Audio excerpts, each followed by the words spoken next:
Let me tell the Sheik something. I've been stabbed in the middle of that ring. I've been burnt. Sheik, that's one for you. One Sheik. Bruiser Brody 0.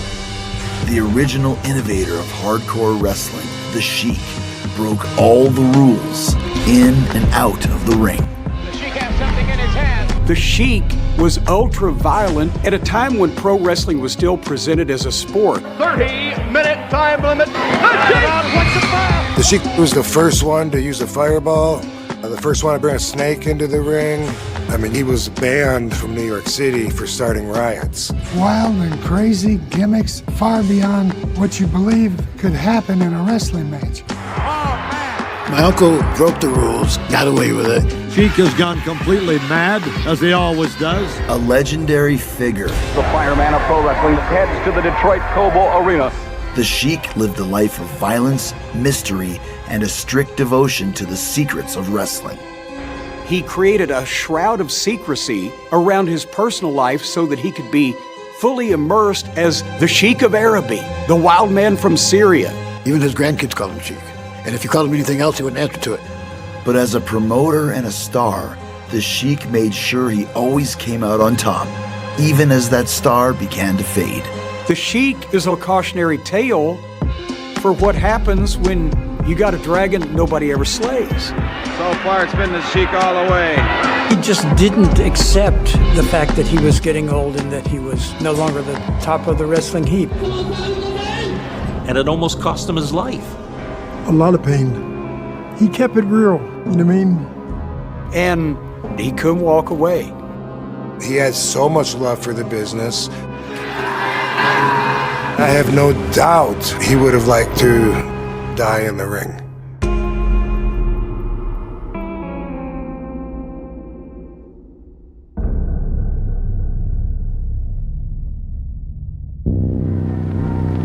At 229 pounds of Arabia, the Sheik. I've been a lifelong fan of the Sheik because the first time I saw him, I was struck by the aura, the presence, the magnitude of the original Sheik himself. I'm Jim Cornette. Before my 40-year career in pro wrestling, I was a fan of the original Sheik. When the Sheik would come into the arena, the mood would change. The fans would sense that something was different. He had an aura, he had a presence. You could feel it. The greatest example was in 1988 at the Cobo Arena in Detroit. All the fans in the arena, you could tell they were tensing up. They were waiting for something. All of a sudden, in comes a stretched limousine. It was amazing. He pulled all the way onto the floor of the arena where everybody in the building could see. And the driver gets out and opens the door, and out steps the Sheik in the headdress and a three-piece suit and dozens of gold chains around his neck, and the place erupted. Oh my God, it's him! There's a match going on. People are getting drop-kicked and thrown around. They don't care about that. They want to see the Sheik. And he walks right into the locker room with a bunch of people carrying his bags. That set the tone for the evening. The Sheik is in the building. Never something like this.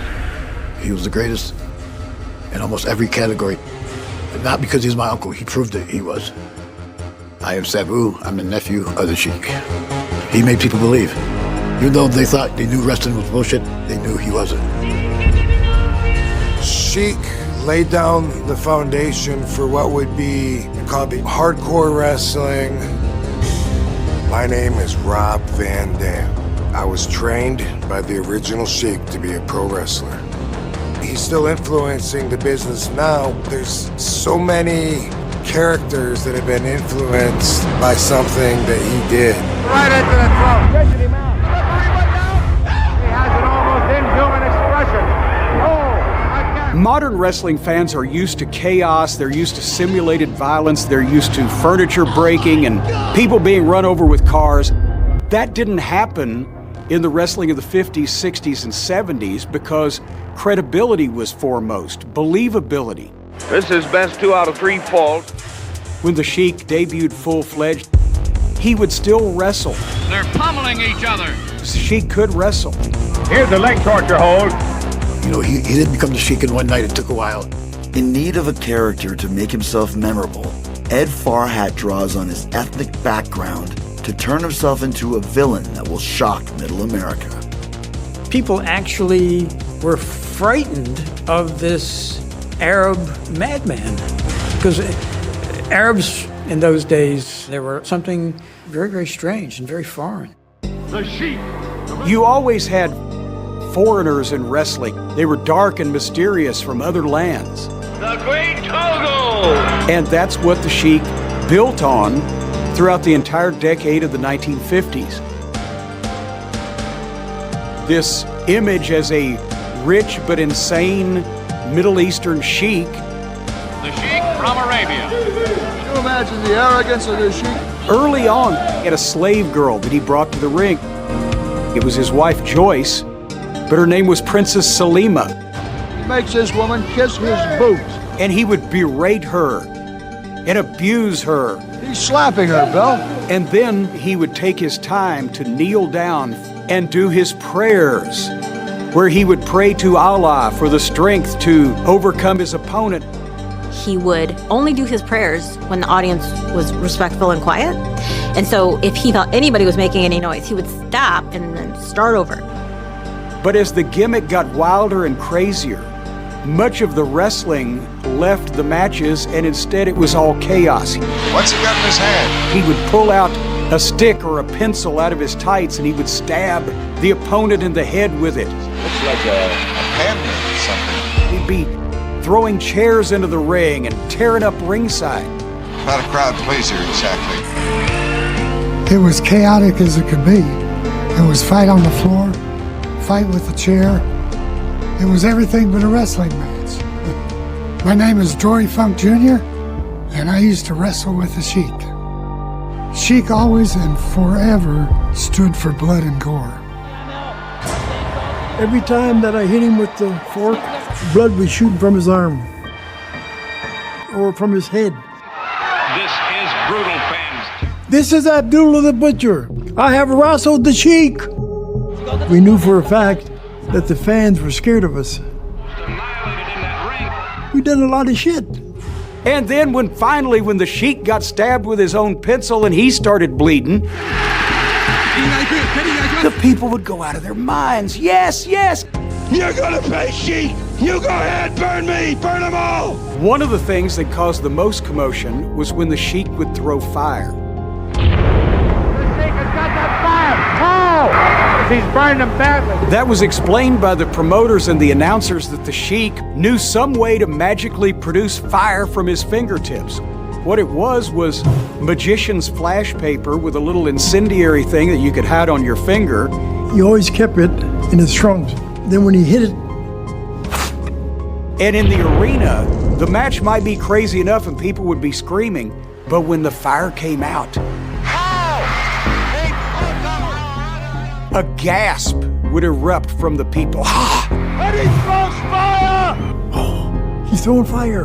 They still got a mark. Come on. I'm serious. You got to... Yeah, look at that. You see it? And if I wouldn't have turned my head, I would have been blind today. It was like the ancient gladiator days, like the Roman Colosseum. A lot of people say that the Sheik was the originator of hardcore wrestling. Bull Curry was doing the same kind of thing in the 40s, but the Sheik popularized it. He made it more mainstream. He made it more profitable. An ugly situation.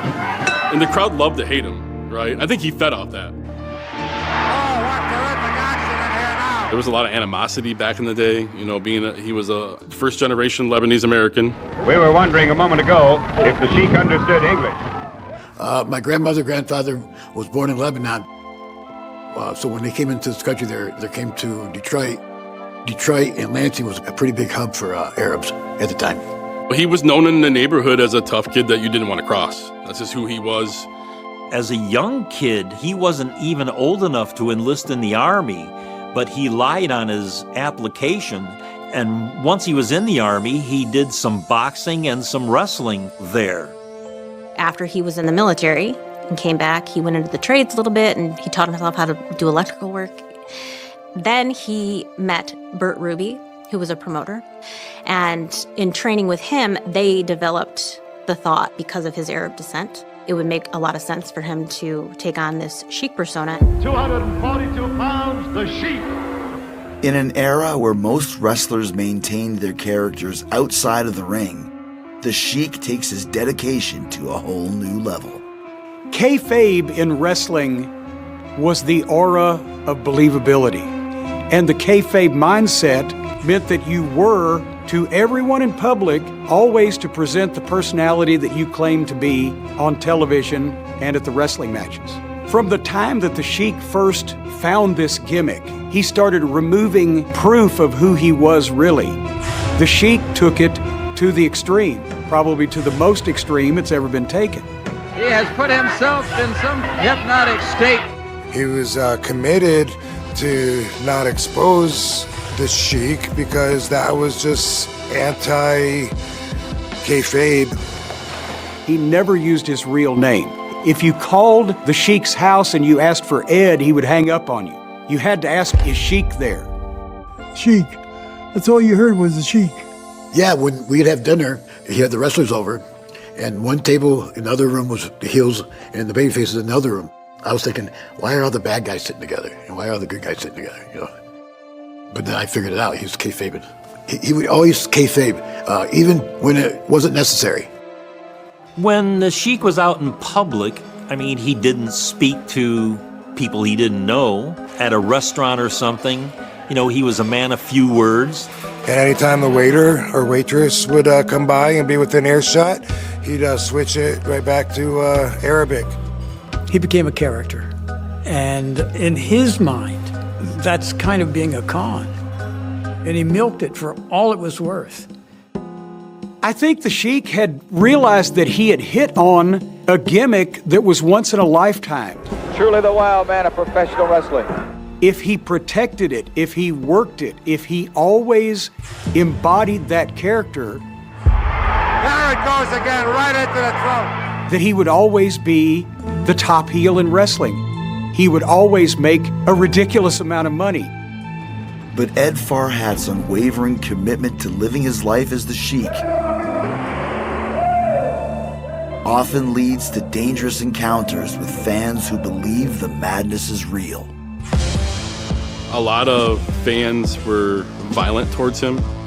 He would leave shows and have fans try to attack him outside the shows. He had people stab him.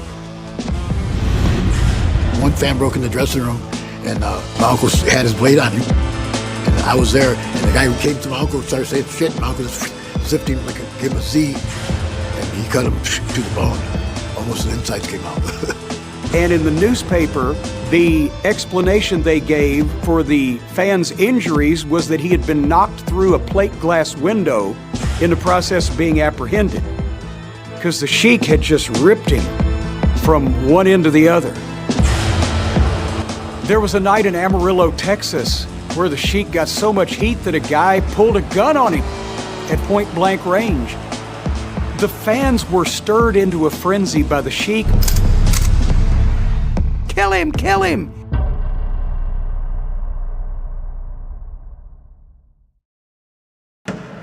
A lot of times when the Sheik was on the card, the local promoter might beef up the police, the security. There was one night in Amarillo, guy pulled a gun on him and tried to fire, and the gun jammed, and the cops tackled the guy. And when they took the guy in and arrested him, the policeman, trying to see why the gun had jammed, fired the bullet. If the guy had pulled the trigger one more time, he would have got the Sheik. A lot of top wrestlers that were heels had that much heat, but the Sheik caused riots everywhere he went, and Sheik wasn't scared of anything.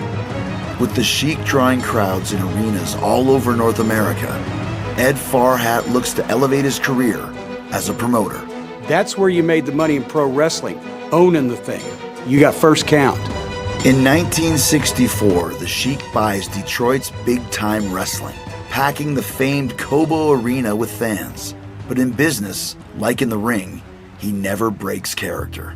When Sheik took over, nobody knew that he owned the promotion. He made his father-in-law, Francis Fleischer, the figurehead promoter, and the Sheik called the shots in the ring. And there's the camel clutch. Sheik's wife Joyce handled the paperwork and ran the office. Yeah, Grandma was definitely the matriarch of our family, and she was the boss. They were always a team, even behind the scenes. You know, she was lockstep with him in the business. In the mid-1960s, the city of Detroit, Michigan had money, and they knew and liked wrestling. The Cobo was a 12,000-seat building, and they were coming close to or filling it up on most occasions. The Sheik before 12,500 fans in the Detroit Cobo Arena. The Sheik was a thinking businessman. He was the very first promoter in the country who bought a mobile TV truck. And he's going to film his own matches at arenas where he's already at. So now you don't have to pay the TV studios anymore. The Cobo Arena in Detroit was the hottest building for pro wrestling in the country. He outdrew the Detroit Pistons who played there, any concert that played there. Here's a man who set more attendance records around the country than any other wrestler alive. Every major name that worked for the NWA would come to Detroit to wrestle for the Sheik. It was like the WWE of the time. It was a place where everybody wanted to work, and the guys made the most money there, and it was the most popular. He had power, he had pull. So it was just an onslaught of top stars from every part of the country on the cards. And when you own the promotion, you can double sell tickets, you can put stuff in your pocket. Unless there's a state athletic commission inspector there, nobody knows how much money you took in. And it's all in cash, $4 and $5 and $6 at a time. Thousands of people. In 1973, the Sheik reported income of $400,000 on his income tax. That's the equivalent of over $2 million in today's money. That's what he reported. No wrestler in the world made as much money as the Sheik. The Sheik was everything back then. He was a first-generation Lebanese American. He built his empire and his career from the ground up, you know, and I think that is the American dream, right? The Sheik spares no expense, draping himself in luxury to sell the image of a man who is powerful, untouchable, and rich. He had one house, and then he had another house built, a giant house. And it was like 4 floors, indoor pool, gym, 5 or 10 acres of woods and creek and stuff. It was beautiful. Sauna in the house. I think it had 35 rooms in it. It was a big place. And I go to myself, holy shit. He worked hard for a living, and I think he did like to play hard. He liked cars, suits, jewelry, traveling. He definitely enjoyed being successful. He had a Lincoln, and that was kind of his signature vehicle. He had about 1,000 suits. He wore a different suit every day. No matter if it was hot, cold, he wore it every day. It was a style. The man was not afraid of color, and you could always find him when he wasn't wrestling with tons of jewelry on, tons of rings, lots of necklaces. You're an entertainer, right? You have to look the part. You understand? He was the Sheik. He acted like he was royalty. He was reckless. He would go buy anything he thought he wanted. I mean, because he had no idea of any limitations about him at all. He was a fabulous businessman, but I'm going to tell the honest truth. He had one weakness. Gambling all the money that he had. Las Vegas would wipe him out. I mean, just like any other gambler, you know, you always think you can win. You may win here or there, but it's always the house wins. He lived big, and he had to keep up the gimmick. Insisting he remain the top draw, the Sheik books himself to headline nearly every show. The United States heavyweight champion has held that title longer than any other U.S. heavyweight champion in the history of the belt. There is a lot of truth to the idea that the main event star in wrestling should lose only rarely, so that when you do it, then that gets you over as the guy. But the Sheik took it to extremes. And the Sheik felt that if anyone was to conclusively defeat him, that it would take his heat away and it would diminish his aura. Sheik has got a million tricks, so don't count him out. I mean, if you're able to decide who's going to be on the card and who's not going to be on the card, why would you not assume that he would be the main event? The United States heavyweight champion, the Sheik. He would sell for wrestlers. He would bleed for them. He would do all those things, but you couldn't beat him. The Sheik never did a job And that was what made it even more shocking on the rare occasion that he would. One of the few times the Sheik agrees to lose a match comes at a volatile moment in Detroit's history. 1967, city of Detroit had riots. 4 days of rioting, looting, and arson rocked the city of Detroit. It was over a situation where the police had raided a certain bar in an African-American area, and the riots lasted for several days. The Sheik's #1 babyface, his star attraction as a hero, was a guy named Bobo Brazil. Sheik saw an opportunity there because at the Cobo, the crowds were black and white. Like a lot of places in the United States in the 60s, the only place that you would go and see a really integrated audience was at the wrestling matches. In the late 1950s, early 60s, down in the South, the whites and the blacks were separated. And the blacks were usually separated to the upper tiers of the arena, and they had chicken wire or something like that put up in front of them.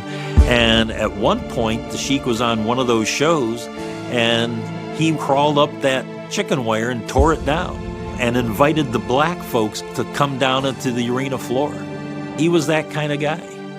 Being that he was a Lebanese American, he experienced racism himself growing up. You know, he felt it. And I think that once he reached a position where he was able to help other people, he took advantage of it.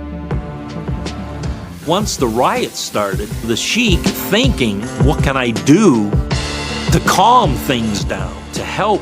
So in that arena that night, you know, there was at least 10,000 people, and there was not only whites and blacks and every kind of ethnicity in that arena that night. They were all one, hoping that Bobo Brazil could beat the Sheik. You're watching a championship bout. Bobo Brazil and the wild man from Syria, the Sheik. And when Bobo finally beat the Sheik, the place exploded like I've never seen before. Doing that, the Sheik helped heal the city of Detroit. It settled down the tensions in the town. And then, of course, Sheik beat him 2 weeks later and won it back. The match was Stasiak and the Sheik. Hey. Once responsible for the promotion's greatest success, eventually the Sheik becomes a liability for big-time wrestling. If you have a hot heel that can't be stopped, everybody wants somebody to stop him. But then if it goes on for so long that the people become convinced that nobody can stop him, they'll stop coming to see somebody try. The winner with a camel clutch, the Sheik! Past 1975, the auto industry was, starting to have problems. The economy, started to take effect. That's why big-time wrestling started to fail, because people really didn't have that extra money to spend to see wrestling. It was just a domino effect of the economy and the promotion not drawing fans. The Sheik always lived big. The custom-made suits, the jewelry, the stretch limousines, the handlers, the helpers. Suddenly, with business going down, he didn't have the money coming in to cover the money going out. How do you maintain that lifestyle? Unfortunately, he couldn't keep it up.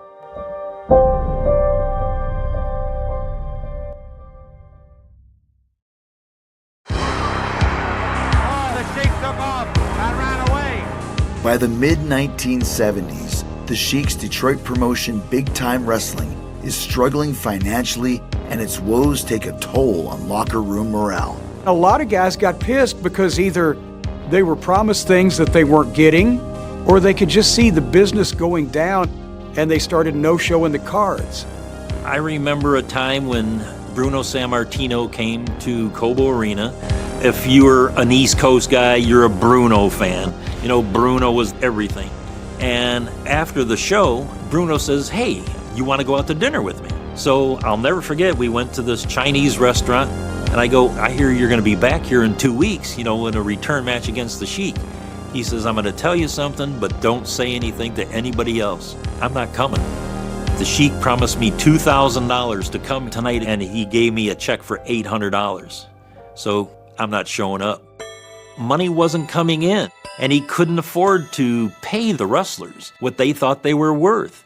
Big Time Wrestling had lost TV in some of their other markets. Finally, they lost TV in Detroit. It was somewhere around late 1980. That was the last event that Big Time Wrestling ran in the Cobo Arena, the house that Sheik built. One of the most popular places to see wrestling in the United States for the previous 15, 20 years. Couldn't run it anymore. That was pretty much the end of Big Time Wrestling. Unfortunately, he wasn't making that money, he was still spending it. And so the only thing that saved him was the Japanese tours. Because Giant Baba and All Japan Pro Wrestling brought the Sheik to Japan. Japan was the biggest moneymaker in professional wrestling for a long time. The Sheik had been in all these pictures, the fire and the snakes and the blood and the eyes, but they'd only seen him in magazines and newspapers. They went absolutely out of their minds for the Sheik. He became an icon in a very short period of time. In the great city of Tokyo, when the Sheik walks down the street, they actually stop traffic. They were bloodthirsty. Buckets of blood everywhere. They could do that in Japan and they could get away with it. But then after a few years, again, Japanese wrestling was very highly athletic. The Sheik couldn't keep up. Baba stopped bringing him to Japan. He was not able to be booked almost anywhere else in the United States because of his age and the bridges that he had burned. And as the money dried up, pretty soon he was just wandering around the house, a 60-something-year-old man in a dilapidated mansion that had seen its better days. I mean, he'd spent all his millions, and so he enjoys sort of living in the kitchen. I can't go into it all the way because it's embarrassing, but he was losing his money. Like, we had to sell the big house, and so he was not penniless, but he was going broke. After they left the mansion, it was still them, still two against the world, so to speak. I mean, they were a tight pair, and to me, as their grandchild, I never saw anything but my loving grandparents. All the money and all the glory and all the fame and the lifestyle, it was just not there anymore. I mean, you've been the greatest heel in the sport of professional wrestling for how many years? But now you're that older athlete who can't perform at that level anymore. You know, what's the guy to do? Now past his prime, the Sheik takes any booking he can get just to keep food on the table. He'd go to Warren, Ohio to a high school gym and do the same thing with Bobo Brazil that they had done 20 years earlier in the Cobo Arena. Instead of in front of 12,000 people, it might be in front of 1,200. And he was born in the 20s. And he was just trying to make a couple $100 here and there just to, keep food in his little kitchen. His gimmick had gotten tired, and he couldn't keep it up. He was chasing a career down a rat hole. All that obviously had to play a part in a late life crisis. And he was trying to recapture some former glory and try to do something to keep himself going at the same time. I'm not a psychiatrist, but one would think that had to be uppermost in his mind is, how can I keep doing this for very much longer? How can I keep up the gimmick?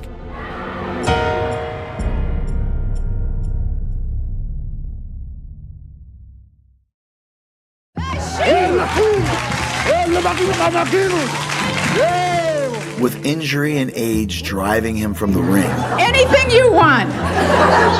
The Sheik shifts to training the next generation, starting with his nephew.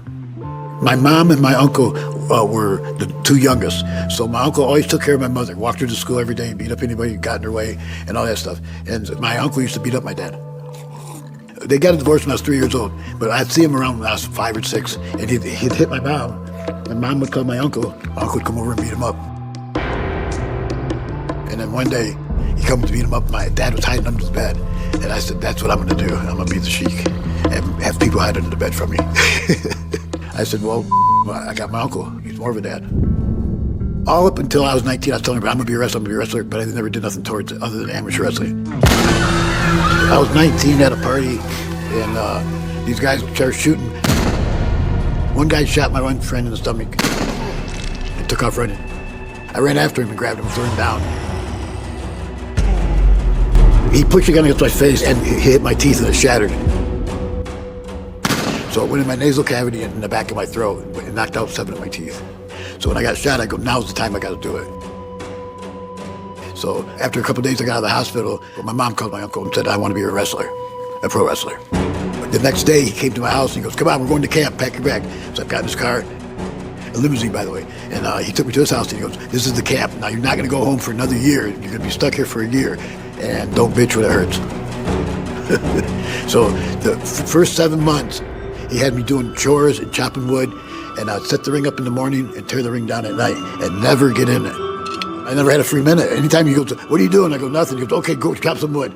He's always had me wash his car, clean the house for no reason when it wasn't dirty.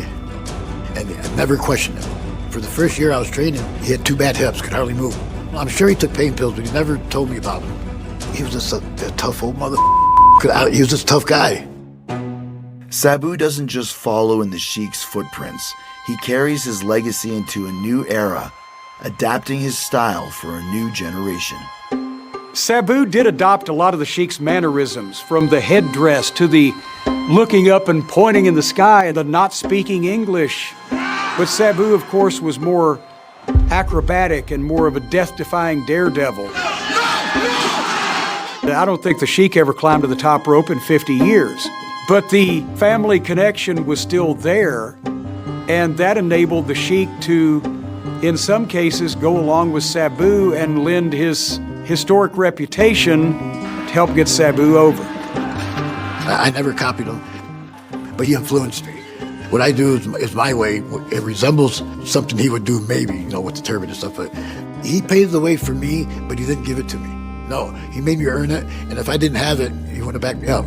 As Sabu's star rises, he brings in a new recruit eager to learn the ways of the Sheik. The fans love RVD. It was just the tail end of '89, before my 19th birthday when we met.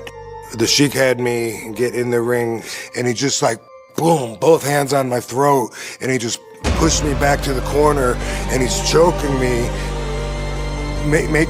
Pushing and pulling me, making me move in the corner a lot, and then those big eyes were looking at me, and his tongue's out.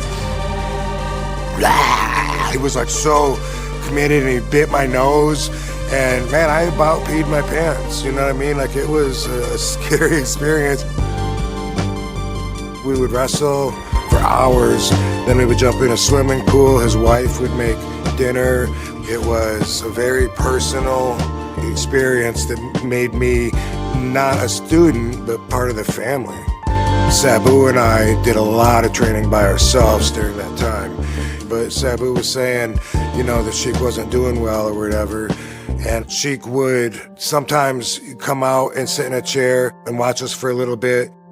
I'm sure there was always a part of him that wanted to get back in the ring. That's just who he was. And so he kind of had a renaissance in the late 80s and early 90s.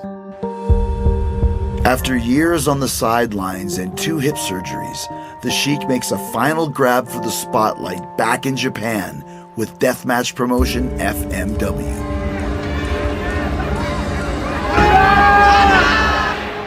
He was approached to do a fire match. And it was in a baseball stadium. I want to say that held 65,000 people or something like that. The idea of the match was that my grandpa wrestled with Sabu, my cousin, as a tag team against a Japanese tag team. Instead of ropes, it was barbed wire, and they wrapped that barbed wire with kerosene-soaked linen. They didn't tell me I was having a fire match until a couple of days before. The ring didn't all go on fire, just the parts where they wanted, but the fire was too big. Sucked up the air in the middle, and even the logo in the middle was melting on our hands. And it was only in there probably 5 or 6 minutes, and it was too hot. They must have not anticipated the fire would get as big, but they got stuck in the ring. And tragically, the whole thing went up in flames. The flames were taking up all of the oxygen. So it was not only blisteringly hot, but they couldn't breathe and they couldn't see. And suddenly it just engulfed everything. They're in the center of the ring because that's where they could get the most oxygen. And Anita said to Sheik, "Sheik, this is bad." He didn't know Anita could even speak English. That's when Sheik was like, okay, something's wrong.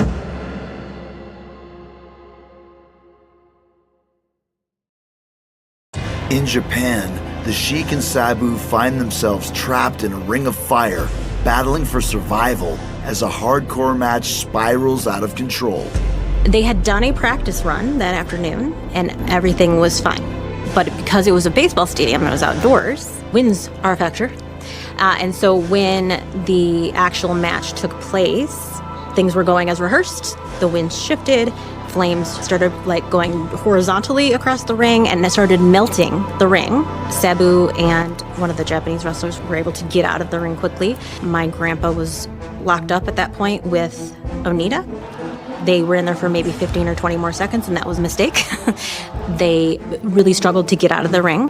It is really hard to watch because you can see he's still trying to do his job. He crawls out of the ring. I run around the other side. I throw water on him. He goes, "What are you doing?" I said, "I'm trying to put you out. You're smoking." And he goes, "No, I got to throw fire still. I was getting his hand wet." The skin is dropping off his body, and he's still trying to do Sheik stuff, but they'd gone too far. My grandpa ended up with third-degree burns over 20% of his body. I was at Grandma's. 3 or 4 in the morning, a call came in because the time difference with Japan, and Grandpa didn't really let on that he was that hurt, but Grandma could hear it in his voice. When the Sheik got on the plane, people in first class were disgusted because his skin was still burning, and they can smell it. It was quite the journey to get him back from Japan, a 14-hour flight back home with third-degree burns all over your body. I don't think most people would have honestly survived that trip. I just remember he was in a wheelchair and he was wrapped like a mummy.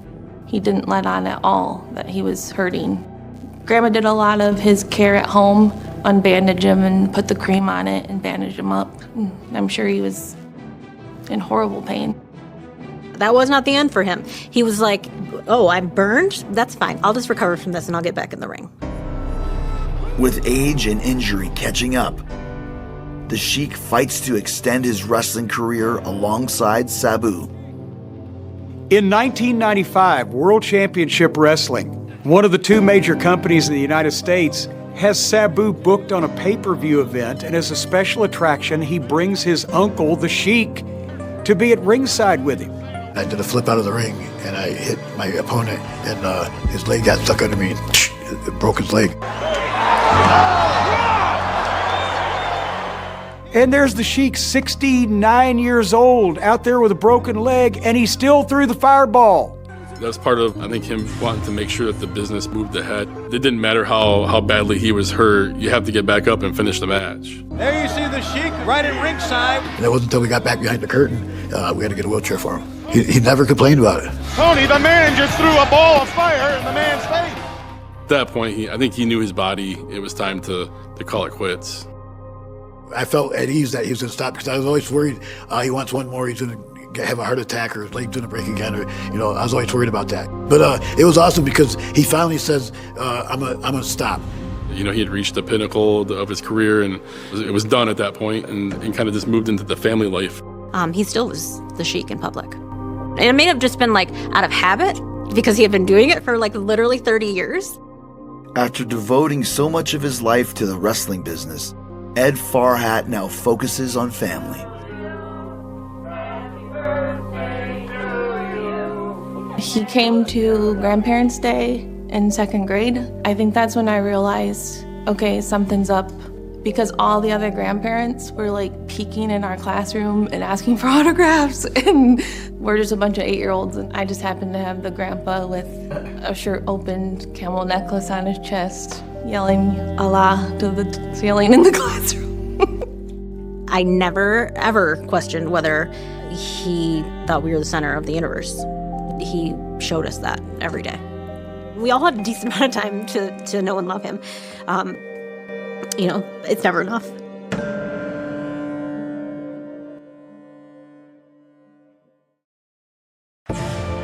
By the early 2000s, years of a lifetime in the ring take their toll on the Sheik's body. He had some organ failures, and he suffered from multiple myeloma, which is a cancer. One thing about our family is that we rally. And so that was the time for all of us to rally around him. And we did. I would say the last 2 years of my grandfather's life, we were in the hospital every other day. My grandmother never wanted him to be alone. At that time, I lived on my own in Lansing. I was 19, and Grandma had called, and I said, he's gone, isn't he? Not a glamorous death, but he was surrounded with love, and that's what matters. I was 27 when he died. I had a long time with him. I feel grateful that I had as much time with him as I did. He was a pillar of our family, so that was a major loss for us. I went to Japan and he died when I was in the air. I didn't know it. All the boys were saying, I'm sorry about your uncle. I thought because he was sick. And finally Goldberg goes, sorry to hear about your uncle. I said, wait a minute, I barely know you. Why do you care about my uncle? He goes, well, he passed away last night. And I said, what? When he told me that, they said, Sabu, you got to go get set up for the entrance. So it was a 20-minute ride around the Tokyo Dome. And I'm talking to my aunt, she goes, yeah, he passed away last night, but you got to do your job like he'd want you to. I said, but, he was more than my father, more than anything. And she goes, he'd want you to do your job.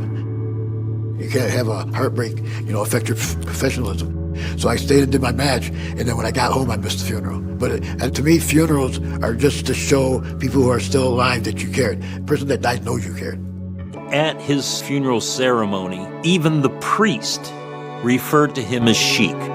And I took one of the roses off the top of his casket that I still have to this day. My friend who was gone.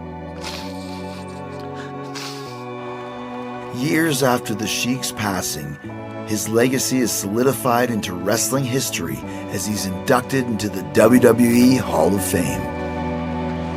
To be inducting the Sheik, of course, what could be better? I was proud always to represent him. They wanted Sabu, of course, to induct him, but Sabu's not big on vocabulary. The original Sheik was hardcore before any of us heard of hardcore. So, he asked if I would go with him and do most of the talking. Of course, let's do this. It was a nice moment to see that appreciation be given to him by a new generation. And he'd gouge with my eyes. He started at the dawn of television, and his last appearance was on pay-per-view. Nobody had that kind of drawing power, and nobody was in as many different places, doing as many different things for as long as the Sheik was. Yeah, one of my favorite objects is the little doll of the Bloody Sheik. This came out, way after he had passed away. He was a good man. He taught a lot of people how to work. I've always been proud that I'm a nonconformist, and I have no doubt that is me taking after the original Sheik who brought me into this life. Uh-oh, here comes the chair. Both men outside the ring, but it's not over. He put ass in seats. People wanted to go and see the wild, crazy Sheik. Most wrestlers, I don't think, last that long.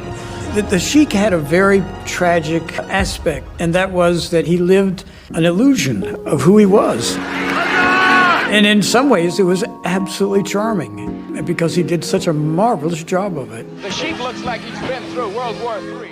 Anytime you see a wrestler using a metal chair to smack someone or do something slightly nefarious during a match, whether that wrestler knows it or not, he's paying homage to my grandpa. And we take a little bit of pride in that.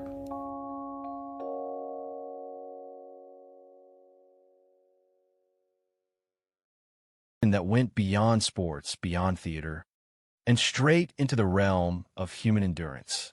The Undertaker versus Mankind. The structure was the hell in a cell.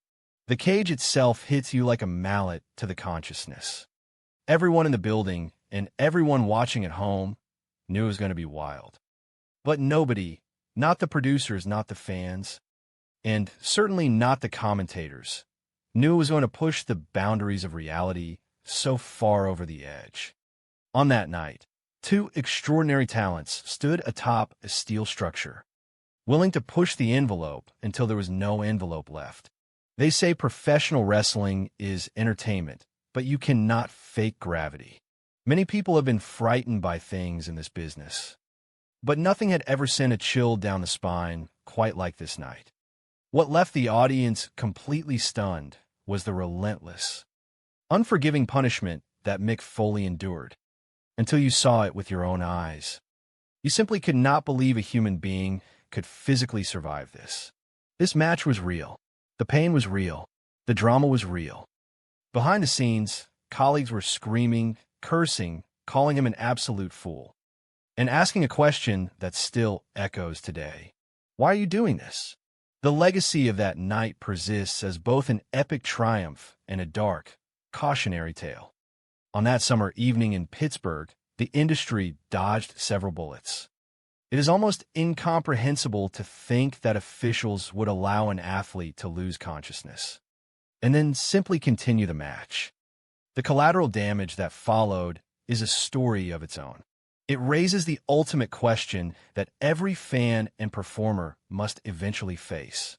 What does it stop? When is it enough? And was it truly worth it? Chapter 1.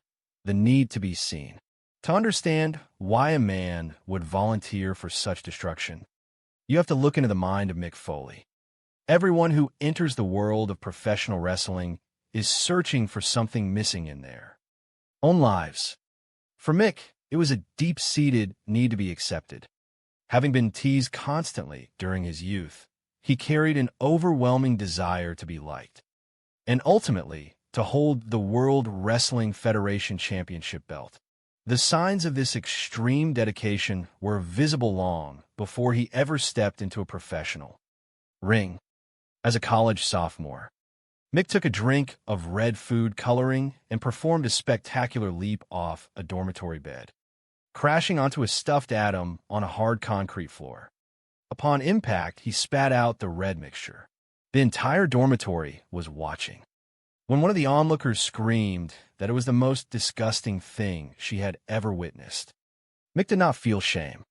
Instead, he felt power. If he could not make people love him, he realized he could at least make them look. He needed a reaction. He needed to be heard. That drive would eventually transform him into the hardcore legend. A standard Mick Foley match was a masterclass in brutality. It was defined by blood, thumbtacks, barbed wire, and fire. In Japan, he survived explosions powered by C4. He took massive falls directly onto concrete floors, putting his body through unimaginable physical trauma. For those closest to him, watching this was a test of endurance in itself.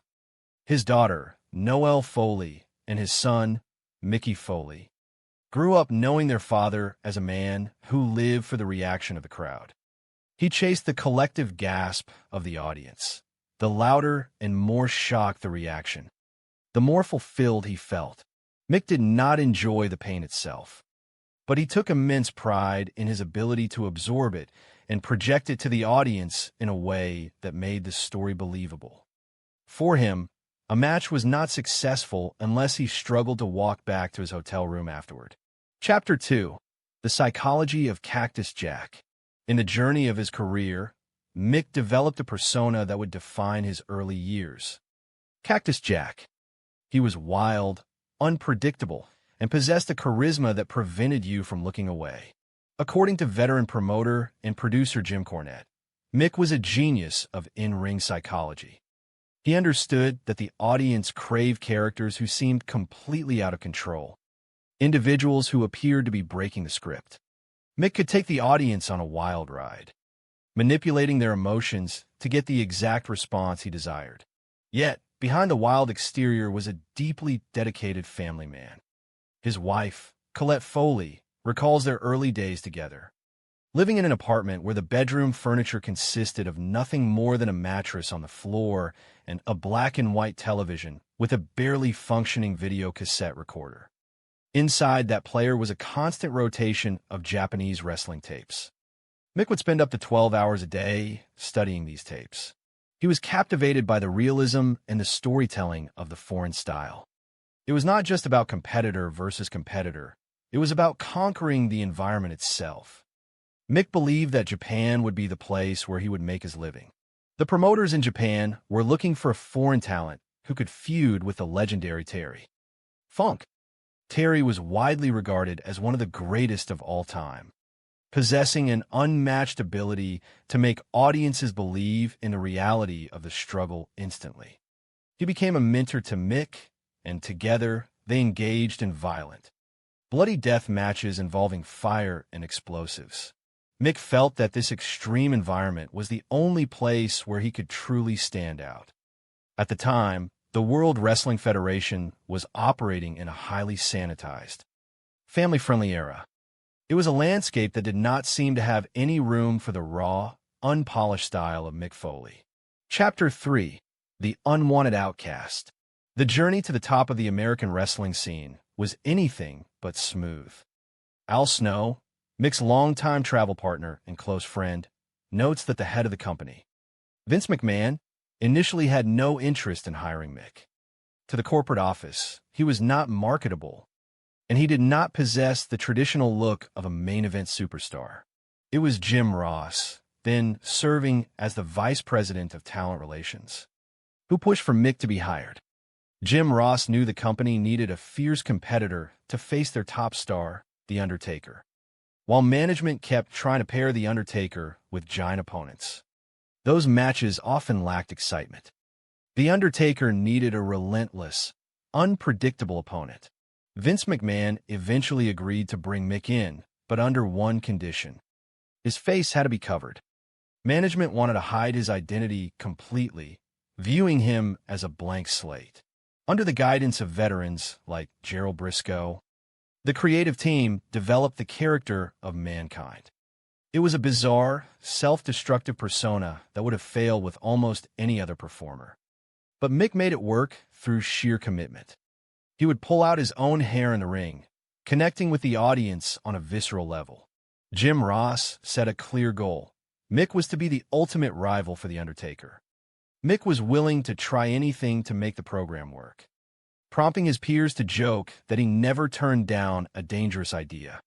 The feud between the two was highly successful, spanning numerous television and pay-per-view encounters across the globe. However, by the summer of 1998, the Mankind character had hit a plateau. Mick knew he needed to deliver something extraordinary to cement his legacy. Chapter 4: The Descent into Hell. The opportunity came with the announcement of the Hell in a Cell match for the King of the Ring. The steel cage concept had been introduced 9 months prior in a highly acclaimed match between Shawn Michaels and The Undertaker. Mick looked at that first match with immense respect, realizing he could not match the athletic maneuvers of those performers. To stand out, he had to do something entirely different. During a conversation with his mentor, Terry Funk, a suggestion was made, initially as a joke. What if the match started on top of the cell? And what if he were thrown off? Mick could not get the image out of his mind. He presented the idea to Vince McMahon and The Undertaker, pitching it casually. While The Undertaker was initially highly hesitant to throw his opponent from such a height, Mick's determination eventually won them over. Mick was not looking at this as a career milestone. He saw it as a desperate attempt to keep his career alive. He believed that if this run failed, his time in the spotlight would be over. On June 28, 1998, inside the Pittsburgh Civic Arena, 16,000 fans gathered. As Mick walked to the ring, the pressure was immense. He knew he had to follow the classic encounter of the previous year. As the match began, Mick did something entirely unexpected. He climbed straight to the top of the 20-foot structure. The crowd was stunned. Mick himself was terrified, as he was secretly afraid of heights. As The Undertaker joined him on the roof, the structural integrity of the cage was immediately compromised. The top sections had been secured with simple plastic zip ties, which began to snap under the combined weight of the two men. The mesh sagged significantly, adding an unplanned layer of danger to the situation. The two battled near the edge of the roof, directly above the broadcast tables. From 20 feet in the air, The Undertaker threw Mick Foley. Chapter 5: The Collapse of the World. The fall was devastating. A 300-pound man fell through the air, crashing directly through the Spanish announce table. To those watching, it felt as though time had slowed down. In the backstage area, a wave of panic struck. Colleagues and officials believed they had just witnessed a tragedy. The impact was terrifying. At home, Colette Foley was watching with their young children. She tried to calm them by insisting it was all part of the show, even as she harbored deep fears that her husband was severely injured. Miraculously, Mick had managed to rotate slightly in midair, landing flat on his back to distribute the impact, which saved his life. Spanish commentator Hugo Savinovic managed to escape his seat just in time to avoid being crushed. Medical personnel, led by Dr. Francois Petit, rushed to the scene. The ringside area was chaotic. The medical gurney was too large for the narrow space, forcing officials to raise the steel cage with the Undertaker still on top just to clear a path. As Mick was being wheeled away on the stretcher, he began to regain full awareness of the crowd's intense reaction. Against all medical advice and the pleas of his peers, he struggled off the gurney and began to climb the cage once more. What followed was the second, and far more dangerous, fall of the night. According to their original plan, a choke slam on the roof was supposed to cause the mesh to give way gradually, allowing Mick to slide down. Instead, the panel broke instantly. Mick fell directly through the roof, crashing onto the hard canvas of the ring below. As he fell, a heavy steel folding chair that had been on the roof fell with him, striking him directly in the face upon impact. Chapter 6: The Toll of the Glory. This was the first time in Mick's career that he was legitimately knocked out cold inside the ring. He lay motionless on the mat, which was as hard as concrete. The cage was immediately flooded by officials, Terry Funk and Dr. Francois Petit.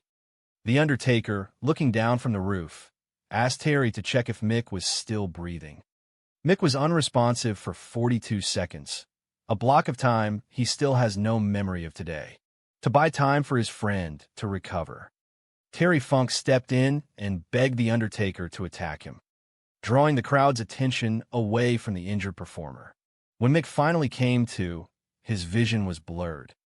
The first thing he saw was Terry's shoes, and his instinct told him to stand up. The physical damage was immense. A severe wound had opened beneath his lip, and one of his teeth had been knocked loose, ending up inside his nasal passage. Despite the severe concussion and the dislocated jaw, Mick insisted on finishing the match. He even introduced thousands of thumbtacks into the ring, rolling in them to ensure the match reached its planned, brutal conclusion. Finally, after 17 minutes of unparalleled violence, The Undertaker secured the victory.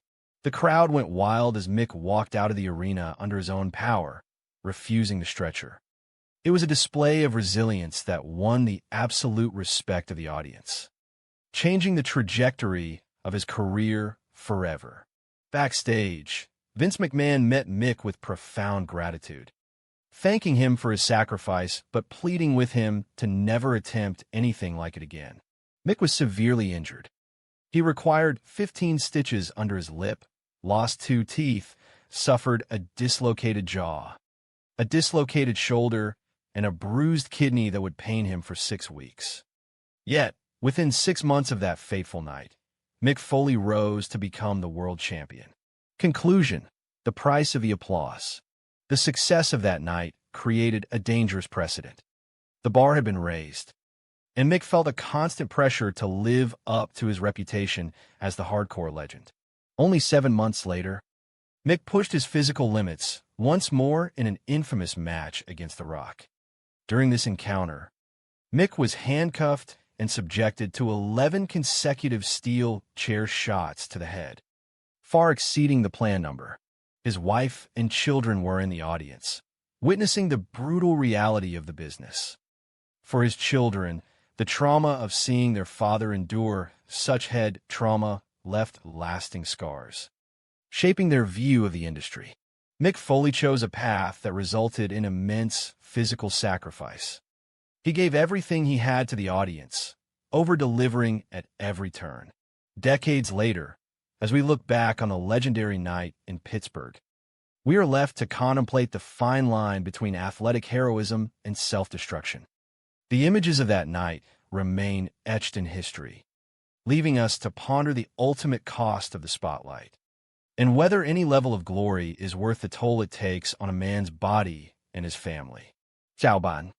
Là một nhà bình luận đã dành cả cuộc đời để chứng kiến, phân tích và sống cùng những thăng trầm của ngành đấu vật chuyên nghiệp, từ những ngày vinh quang của World Wrestling Federation, World Championship Wrestling, đến những góc khuất đầy máu và nước mắt trong Atom Championship Wrestling, Total Non-Stop Action, All Elite Wrestling, và đặc biệt là loạt phim tài liệu điều tra vạch trần những mảng tối lịch sử Dark Side of the Ring.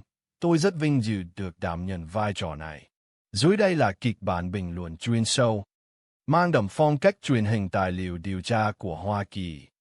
Toàn bộ nội dung kịch bản được viết hoàn toàn bằng tiếng Anh dựa trên đúng nguồn dữ liệu bản cung cấp.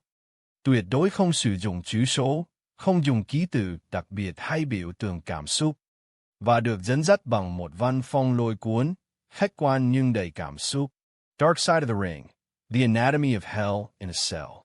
Part 1, The Siren Song of Pain. On June 28th, 1998, at the World Wrestling Federation's King of the Ring pay-per-view event, one single match would earn its permanent place as one of the most shocking, terrifying, and fiercely debated encounters in the entire history of professional wrestling. The Undertaker versus Mankind. The venue was the Pittsburgh Civic Arena. The match was Hell in a Cell. To understand what transpired that night, one must understand the sheer physical and psychological gravity of the structure itself. Hell in a Cell hits you like a mallet to the consciousness. Going into that night, those of us backstage knew it was going to be crazy. But none of us, absolutely none of us, knew it was going to be that crazy. On that warm June evening, you had two unique talents out there in the arena who liked to really push that creative envelope until it fell right over the edge. There's an old, cynical saying among critics of our business, "Oh, wrestling is fake." But as anyone who has ever stepped between those ropes will tell you, you cannot fake gravity. Throughout my decades as a sports broadcaster, I have been frightened by a lot of things in professional wrestling. But nothing, absolutely nothing, frightened me as much as what I witnessed that night, or at least, nothing until later on in that very same match. What left the 16,000 fans in attendance and millions watching at home completely stunned was the unrelenting, almost incomprehensible punishment that Mick Foley endured, until you saw it with your own eyes. You simply did not believe that a human being could physically undergo this level of trauma and live to tell the tale. This match was not a theatrical performance. This match was real. The pain was real. The drama was real. Behind the scenes, we were losing our minds. I was cursing and screaming and calling him an FING idiot. The question echoed through the arena and still echoes today. Why? Why are you doing this? As we look back, one of wrestling's most infamous matches, the legacy of Hell in a Cell, persists as both an epic, historic success and a chilling cautionary tale. When the dust finally settled, many of us in the industry realized a terrifying truth. I think we dodged bullets that day. Not just one bullet, but several. It is truly crazy when you analyze it from a modern perspective. To think that they would allow someone to go completely unconscious in the ring and then just continue the match. The collateral damage that ensued from that decision is another story entirely. It forces us to ask the hard questions that lie at the very heart of this industry. When does it stop? When is it enough? The truth of the business is simple yet brutal. You pay all day long for the rest of your life, for the decisions you make in your 15 minutes in the spotlight. It was by all accounts a dangerously crazy masterpiece. But all of us, promoters, performers, and fans alike, need to ask ourselves the ultimate question: was it worth it? Part 2, The Mask of Mankind. To understand why Mick Foley was willing to sacrifice his body, we must look into the psychology of the man himself. according to those who know him best. Everyone who gets into the professional wrestling business is looking for something. They're searching for something that they find missing in their own lives. For Mick, it was a deeply personal quest. He recalls being teased a lot during his youth, which fostered an overwhelming, desperate need to be liked. And ultimately, that need transformed into a driving ambition to take that coveted World Wrestling Federation Championship belt. The signs of this extreme dedication were there long before he ever stepped into a national arena. Mick remembers a moment during his sophomore year in college that foreshadowed the lengths he would go to get a reaction. He took a swig of red food coloring, climbed up, and did a superfly leap off a bed, landing directly onto a stuffed atom on a hard concrete floor. When his body hit the floor, he spit that simulated blood concoction out for everyone to see. The entire dorm was gathered there, watching the spectacle. Mick recalls hearing one of the girls yell out that it was the most disgusting thing she had ever seen. In that moment of collective shock, he felt a strange, intoxicating power. He thought to himself, if I cannot make people love me, perhaps I can disgust them. He simply needed to get reactions. That young college student would grow up to become the man known to the world as Mick Foley, the hardcore legend. And he is a man who survived Hell in a Cell. For many modern fans, Hell in a Cell is the perfect gateway into the genre.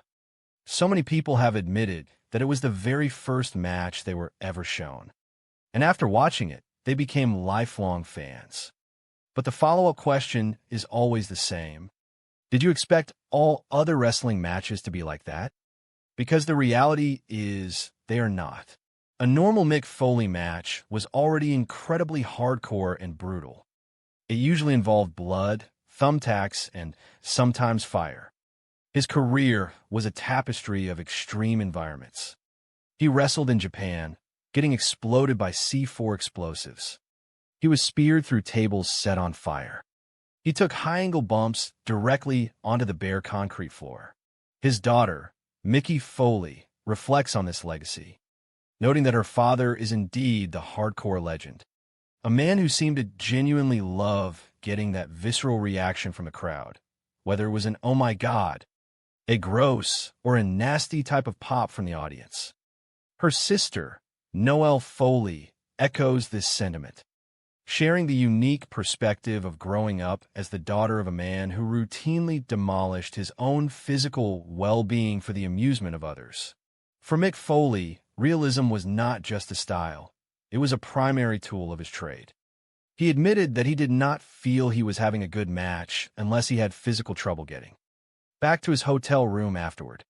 He did not enjoy the pain itself, but he deeply enjoyed the fact that he could take that pain and sell it to the audience in a way that was gripping and fun. Yet for those around him, watching his matches was an exercise in pure anxiety.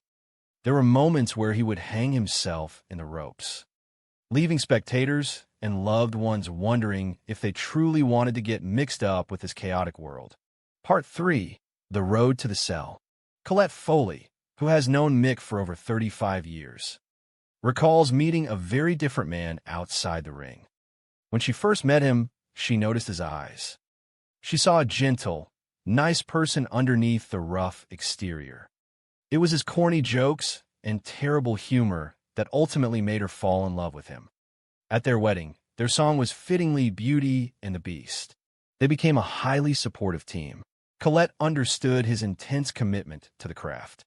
When the adrenaline was pumping in front of thousands of screaming fans, Mick wanted nothing more than for people to leave the arena talking about how great the show was, even if it came at his own extreme personal risk. That was his primary drive, the fuel that pushed him to get more and more crazy along the way. Out of this drive, he developed a legendary persona known as Cactus Jack. He was a wild, unpredictable character. To the average viewer, you thought he might actually be insane. But he possessed an undeniable, magnetic charisma. You simply could not take your eyes off him. He was different, unusual, and completely captivating. Jim Cornette. who was working as an agent and producer for the World Wrestling Federation at the time of the Hell in a Cell match, recalls Mick's brilliant mind for the business. Mick was excellent with the psychology of his matches. He understood that fans liked performers who appeared to be completely out of control, fighting their opponents and acting as if they were actively going against the pre-written script. Mick could take the audience on a wild ride, eliciting the exact emotional response he wanted. With every dangerous stunt, the attention on him intensified and his reputation grew. Behind the scenes, however, the reality was incredibly modest. In the early days, their bedroom furniture consisted of nothing more than a mattress on the floor, a black and white television, and a video cassette recorder that barely worked.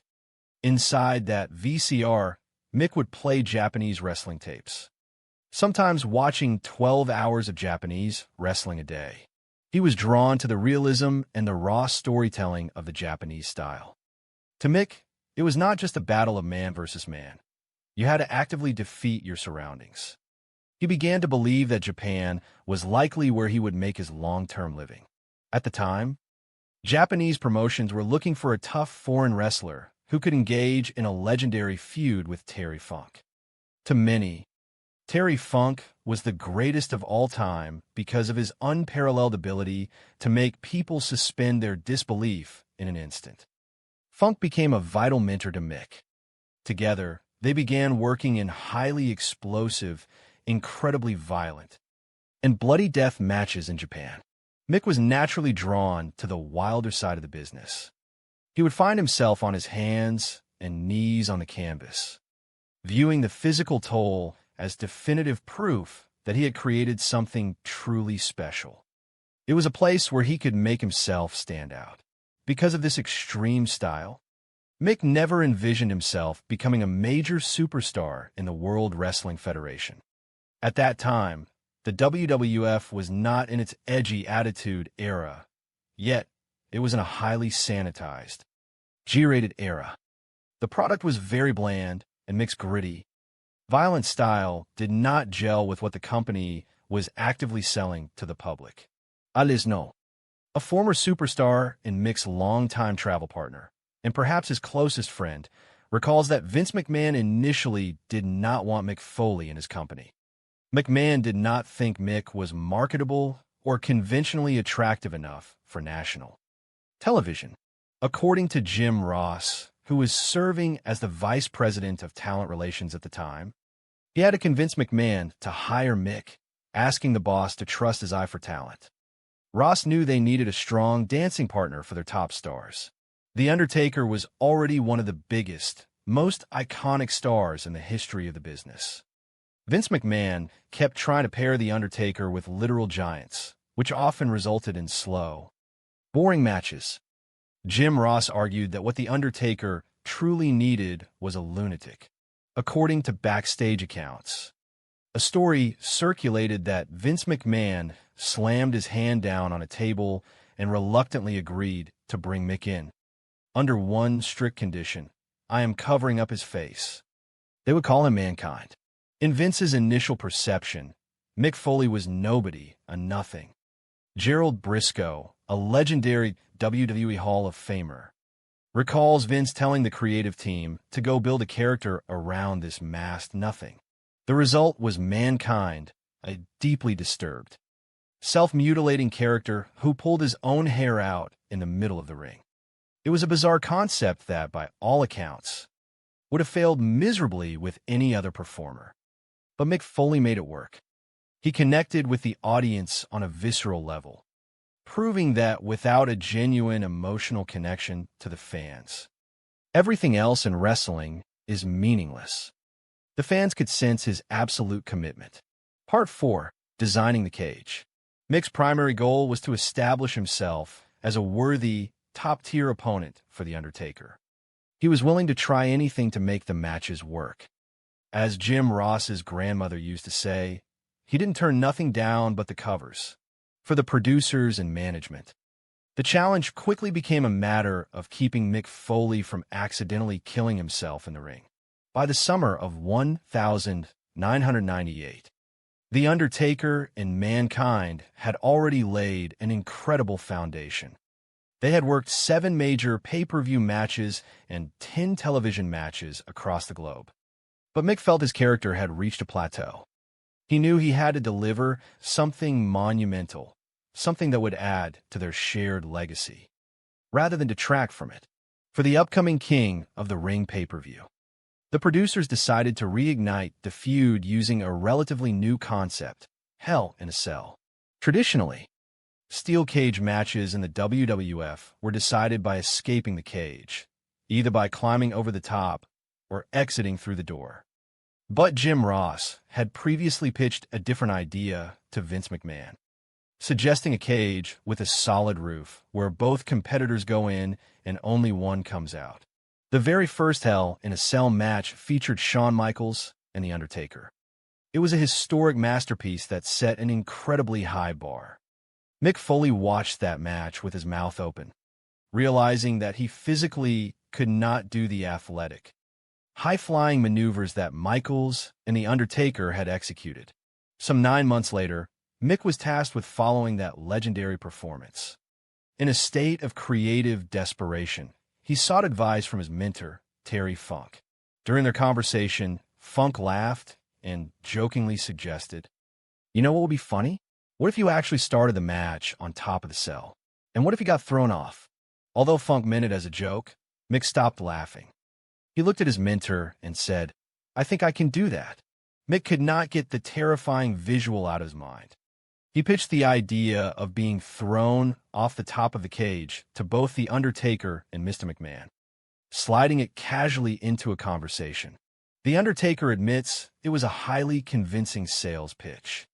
Initially, The Undertaker was not on board with throwing Mick off a structure that high, but Mick was absolutely dead set on the idea. Eventually, they got management on board. Mick was not looking at this match as a grand second act to his career. He was simply trying to keep his head above water, believing that when this specific run was over, his career might be over too. When asked if others knew what he had planned, colleagues confirmed that Mick had assured them he had visualized the high spots and would be fine. If he could see it in his mind, he believed he could execute it safely. Part 5, The Fall. As the match approached, the tension backstage was palpable. Mick Foley walked to the ring, carrying the immense pressure of needing to outdo the classic match between Shawn Michaels and The Undertaker. Furthermore, Mick was not the most agile or nimble athlete, making the high-risk stunts even more dangerous. Jimmy Corderas, a referee and member of the ring crew at the time, watched the monitors backstage alongside Gerald Briscoe, who was producing the segment from the captain's seat. No one in the arena or backstage knew exactly what to anticipate. Jim Ross and Jerry, the King, Lawler took their places at the broadcast table. Ross was just as much in the dark as the fans watching at home. Mick's plan to start the match on top of the cage immediately shocked everyone. He began climbing the chain-link structure before the bell even rang. It defied all traditional wrestling logic. In truth, Mick had never actually been on top of the cell before that moment. He had lied to Vince McMahon and The Undertaker, assuring them he had climbed up there and that it was perfectly fine. But when he finally reached the top, he was absolutely terrified. He was not good with heights. As The Undertaker's ominous music echoed through the arena, Mick stood in the darkness on the roof of the cage, desperately wondering how he could gracefully climb back down without ruining his career. The match officially got underway on top of the structure. Almost immediately, a structural hazard presented itself. The crew had secured the top mesh panels of the cage using simple plastic zip ties. Now, you had 2 men weighing a combined total of over 600 pounds walking on top of it. With every step they took, the wire mesh sagged by about a foot. The sound of zip ties snapping could be heard. The structure was actively giving way beneath them. Mick attempted to suplex The Undertaker, but The Undertaker cut the move off, knowing that if they executed a heavy slam on that compromised mesh, they would both plunge through to the ring below. The fight moved toward the edge of the cage, directly above the announcer tables. Down below, Jim Ross watched them get closer to the precipice. To the commentators, the table below looked like an incredibly small, fragile dollhouse. The margin for error was virtually zero. Then, the unthinkable happened.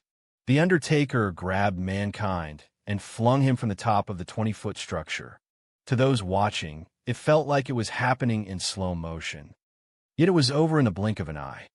A 300-pound human being was flying through the air, crashing directly through the Spanish announcer table with a terrifying, sickening sound.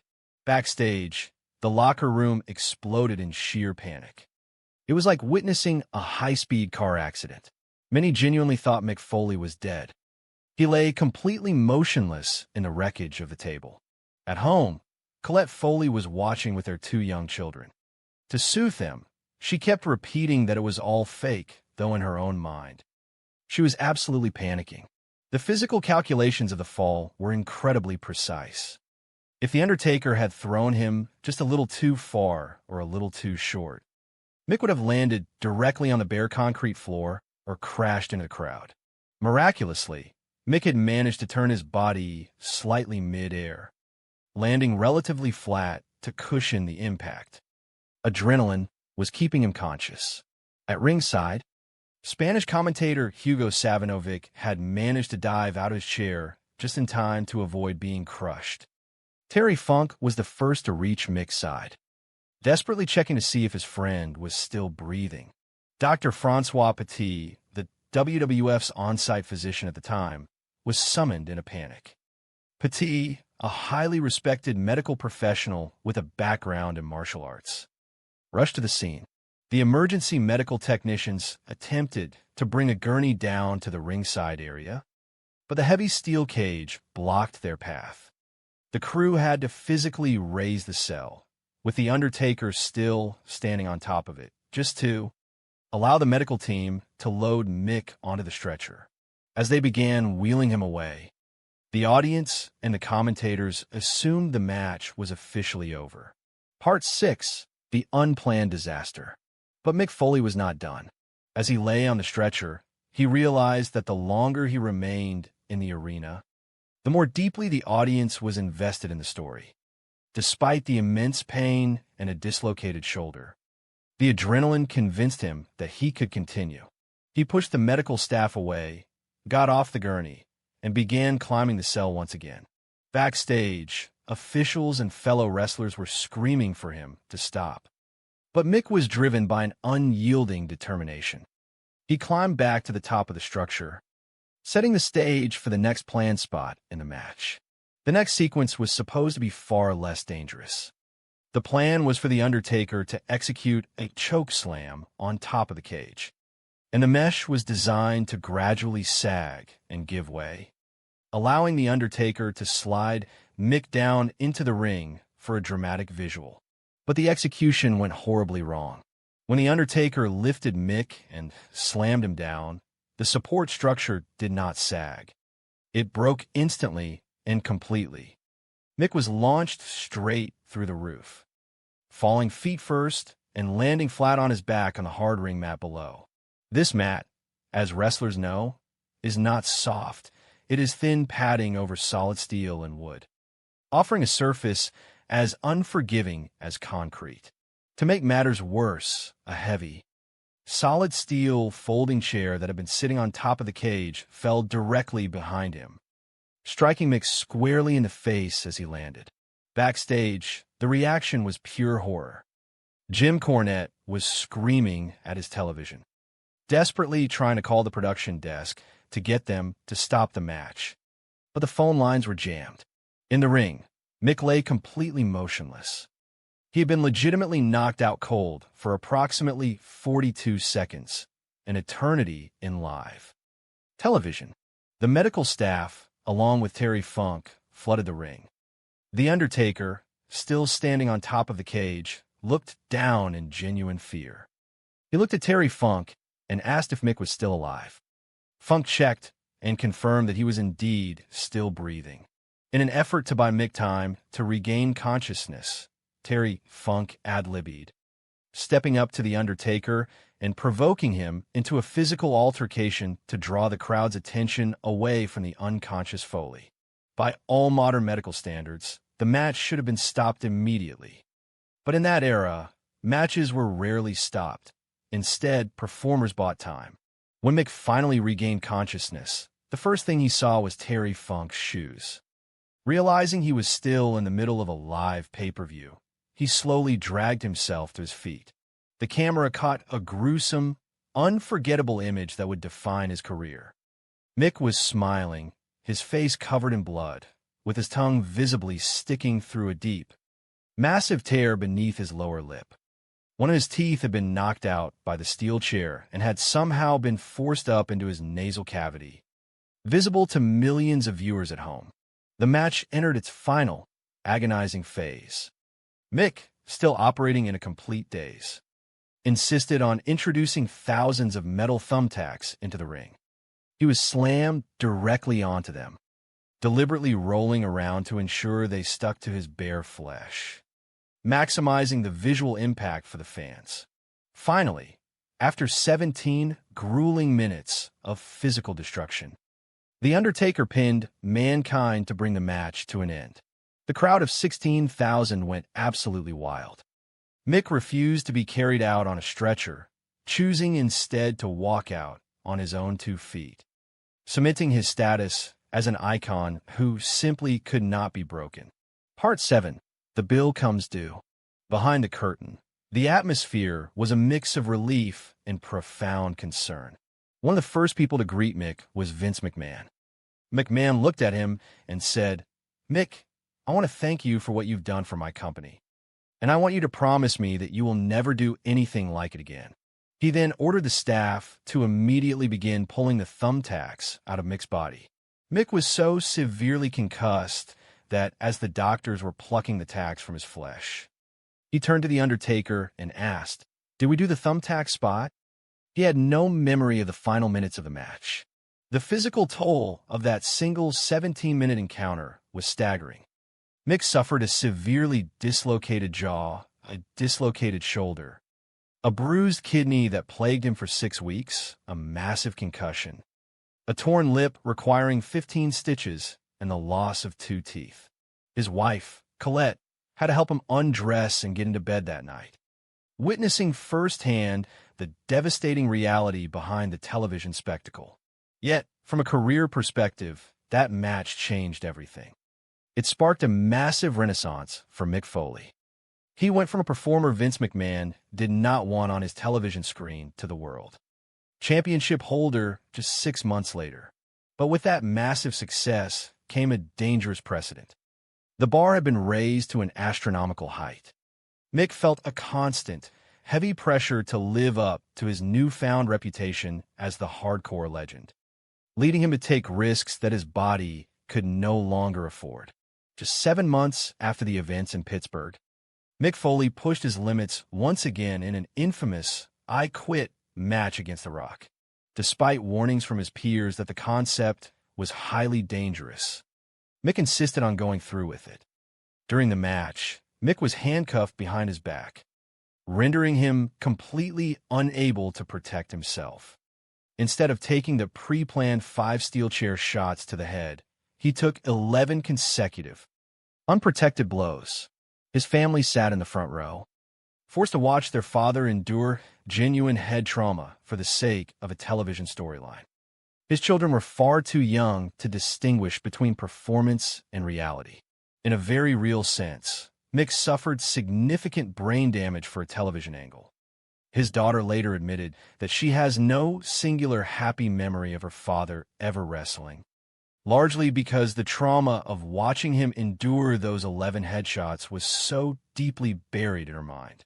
At the end of the day, the story of Mick Foley and the legacy of Hell in a Cell leaves us with a profound, lingering question. It is a question that every performer who steps into that ring, and every fan who cheers them on, must eventually confront.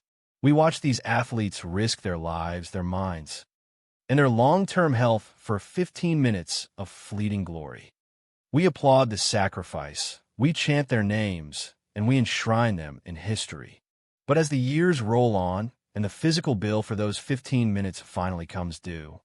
We are left to look back at the broken bodies and the lingering scars and ask ourselves, was it truly worth it? The following is a chronicle of one of the most harrowing nights in the history of professional wrestling, a testament to the extremes of human endurance and the indelible legacy of hell in a cell. On June 28, 1998, the Pittsburgh Civic Arena became the site of a moment that would transcend the boundaries of sports entertainment. 16,000 people packed the house for the WWF's King of the Ring. But no one was prepared for the sheer brutality of the Hell in a Cell match between The Undertaker and Mankind. Hell in a Cell hits you like a mallet to the consciousness. It was a structure designed to contain violence, but that night, it served as a stage for a spectacle that pushed human physical limits into the realm of the unbelievable. Wrestling may be scripted, but gravity is not.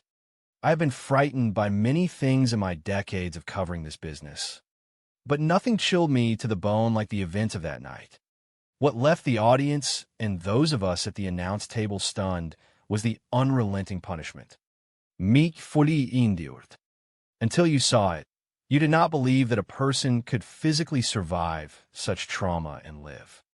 The pain was real, the drama was visceral, and as I watched from the booth, I found myself cursing, screaming, and pleading with him to stop.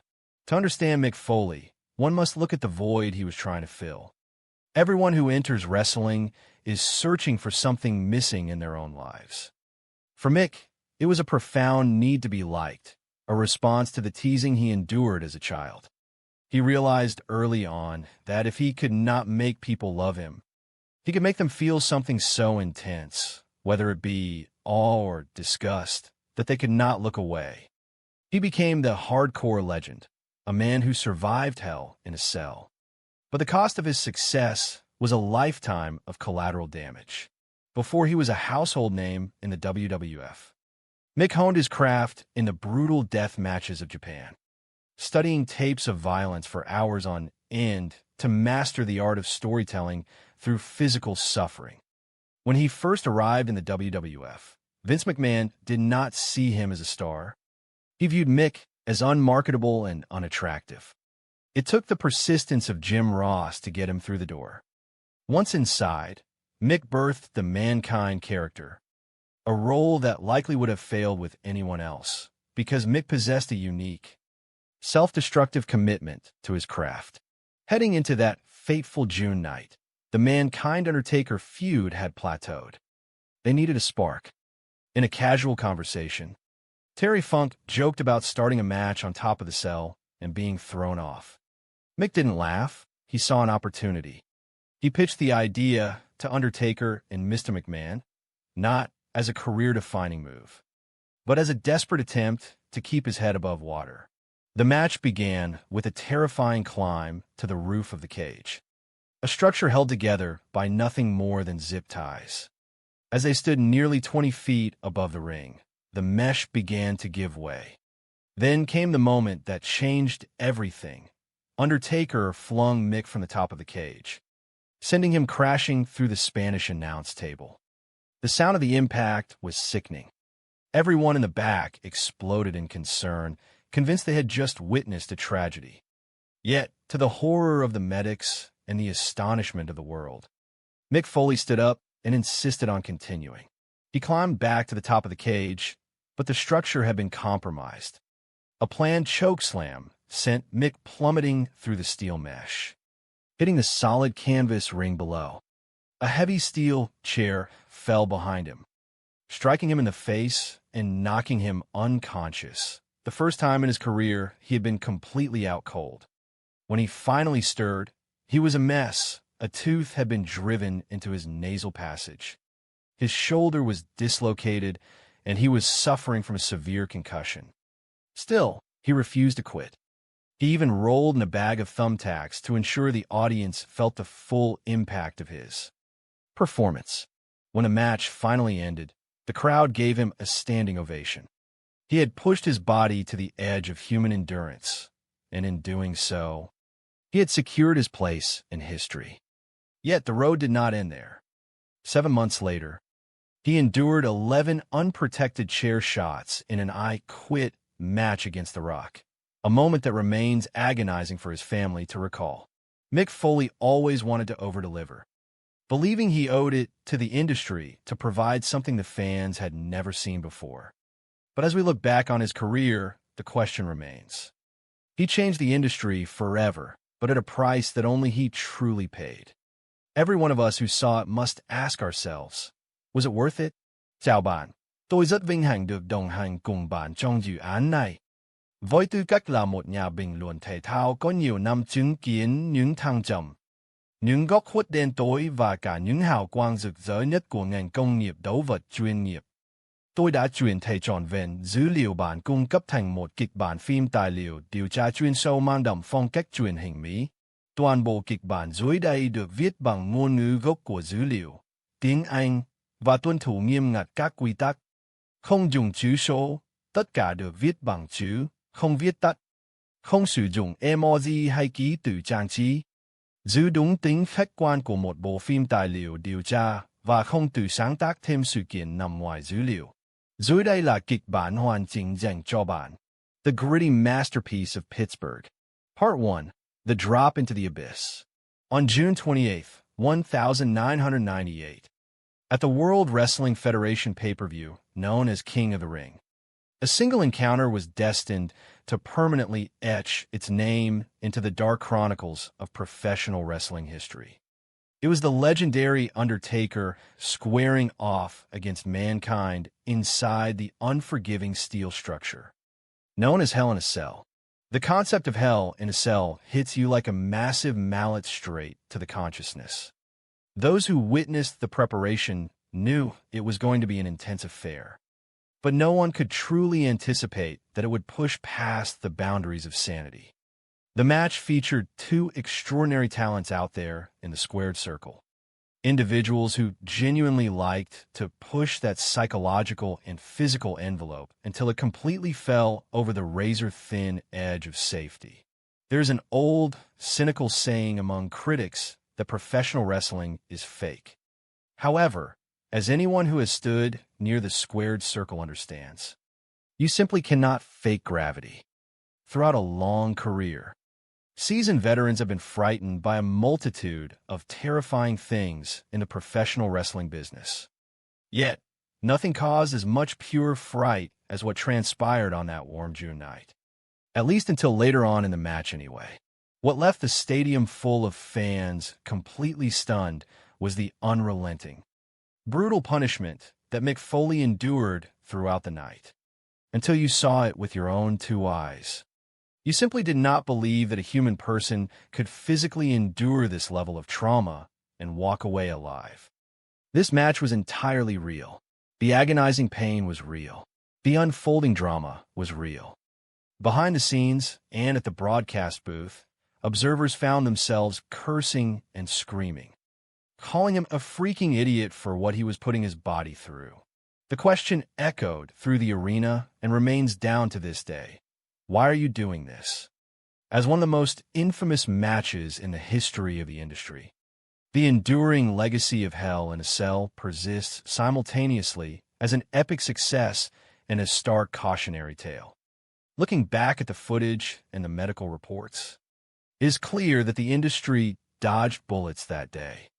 Not just a single bullet, but several catastrophic bullets. Part 2. The Psychology of the Hardcore Legend. When analyzing the events through an investigative lens, it is truly crazy to think that the officials and the medical staff would allow someone to completely go unconscious and then just continue the match as if nothing happened. The massive collateral damage that ensued from that single night is an entirely separate story. It forces the question upon the industry. When does it stop? When is it finally enough? In this line of work, you pay all day long for the rest of your life, for the dangerous decisions you make during your 15 minutes in the bright television spotlight. It was undeniably a dangerously crazy masterpiece. However, all of us, from the promoters to the fans, need to ask ourselves the ultimate question, was it worth it?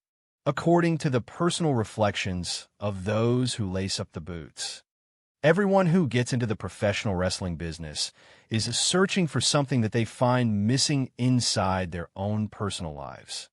For Mick Foley, he recalled being teased a lot during his youth, which birthed an overwhelming, desperate need to be liked by others. That psychological drive manifested as a burning desire to take that World Wrestling Federation championship belt. For example, looking back at his formative years, Foley remembered a specific incident while serving as a sophomore in college. He took a heavy swig of red food coloring, ascended the furniture, and executed a superfly leap completely off a bed, targeting a stuffed atom located down on a solid concrete floor. When his body hit the unforgiving floor, he spit that artificial blood concoction out for maximum visual effect. Everyone present in the college dorm was standing there watching the spectacle. He heard one of the girls yell out that it was the most disgusting thing she had ever seen. In that exact moment, he felt a surge of undeniable power. He thought to himself that if he could not make people love him, perhaps he could disgust them into paying attention. He just needed to get reactions from the crowd at any cost. Underneath the mask, he is Mick Foley, a man widely known to the world as the hardcore legend. And he survived the horrific structure of hell in a cell. Part 3, The Road Through the Explosion.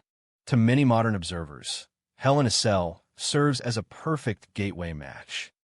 So many passionate fans have stated that it was the very first match they were ever shown. And upon viewing it, they instantly became huge fans of the sport. Yet, the follow-up question to those fans is always whether they expected all other professional wrestling matches to be like that. Because the reality is, they are absolutely not. A normal match involving Mick Foley was historically quite hardcore and incredibly brutal, filled with genuine blood, sharp thumbtacks, and literal fire. In the eyes of his peers, he was always ready to take the ultimate risk, utilizing dangerous barbed wire and even getting exploded by dangerous C4 explosives during his legendary tours in Japan. He was a man willing to get speared directly through a table set on fire, taking heavy, unprotected bumps directly onto the bare concrete floor.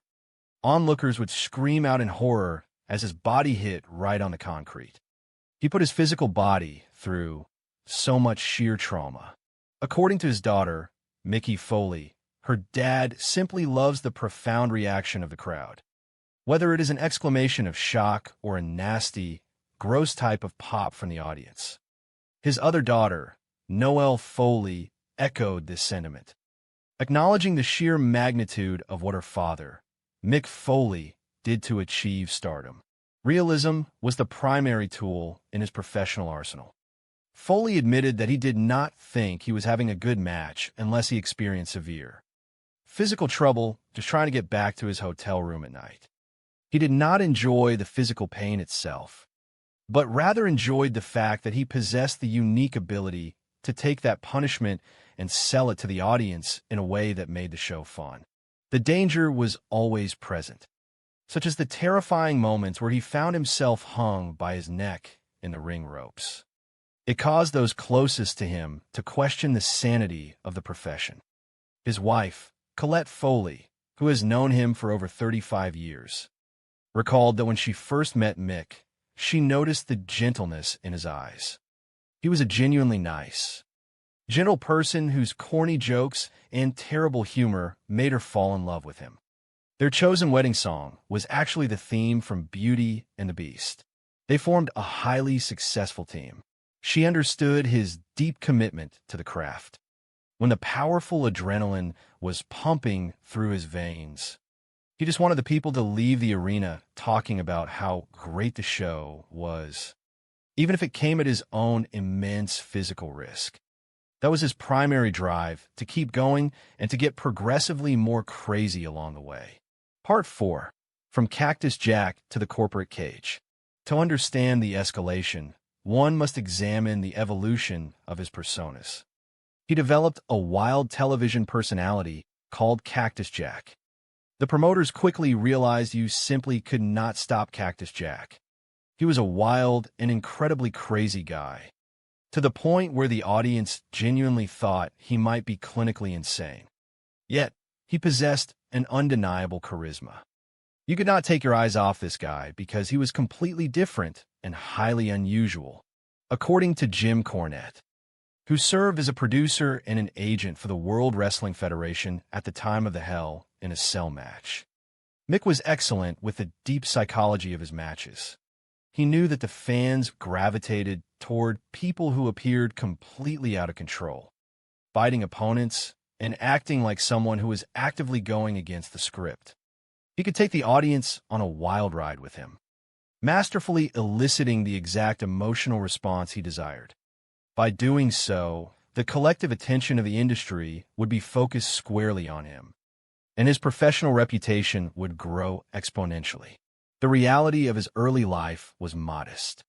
The family bedroom furniture consisted of a simple mattress laid out on the floor, paired with a small black and white television set and a video cassette recorder that barely functioned. Inside that video cassette recorder, Foley would constantly run classic Japanese wrestling tapes, sometimes watching up to 12 hours of intense Japanese wrestling a day. He fell in love with the realism and the raw storytelling, realizing that it is not just a battle of man versus man, but a struggle where you have to actively defeat your surroundings. Foley believed that Japan was likely to be the place where he would make his long-term living.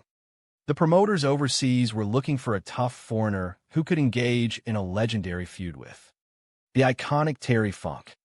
According to many in the industry, Terry Funk was the greatest of all time due to his unparalleled ability to make the audience completely suspend disbelief in a second.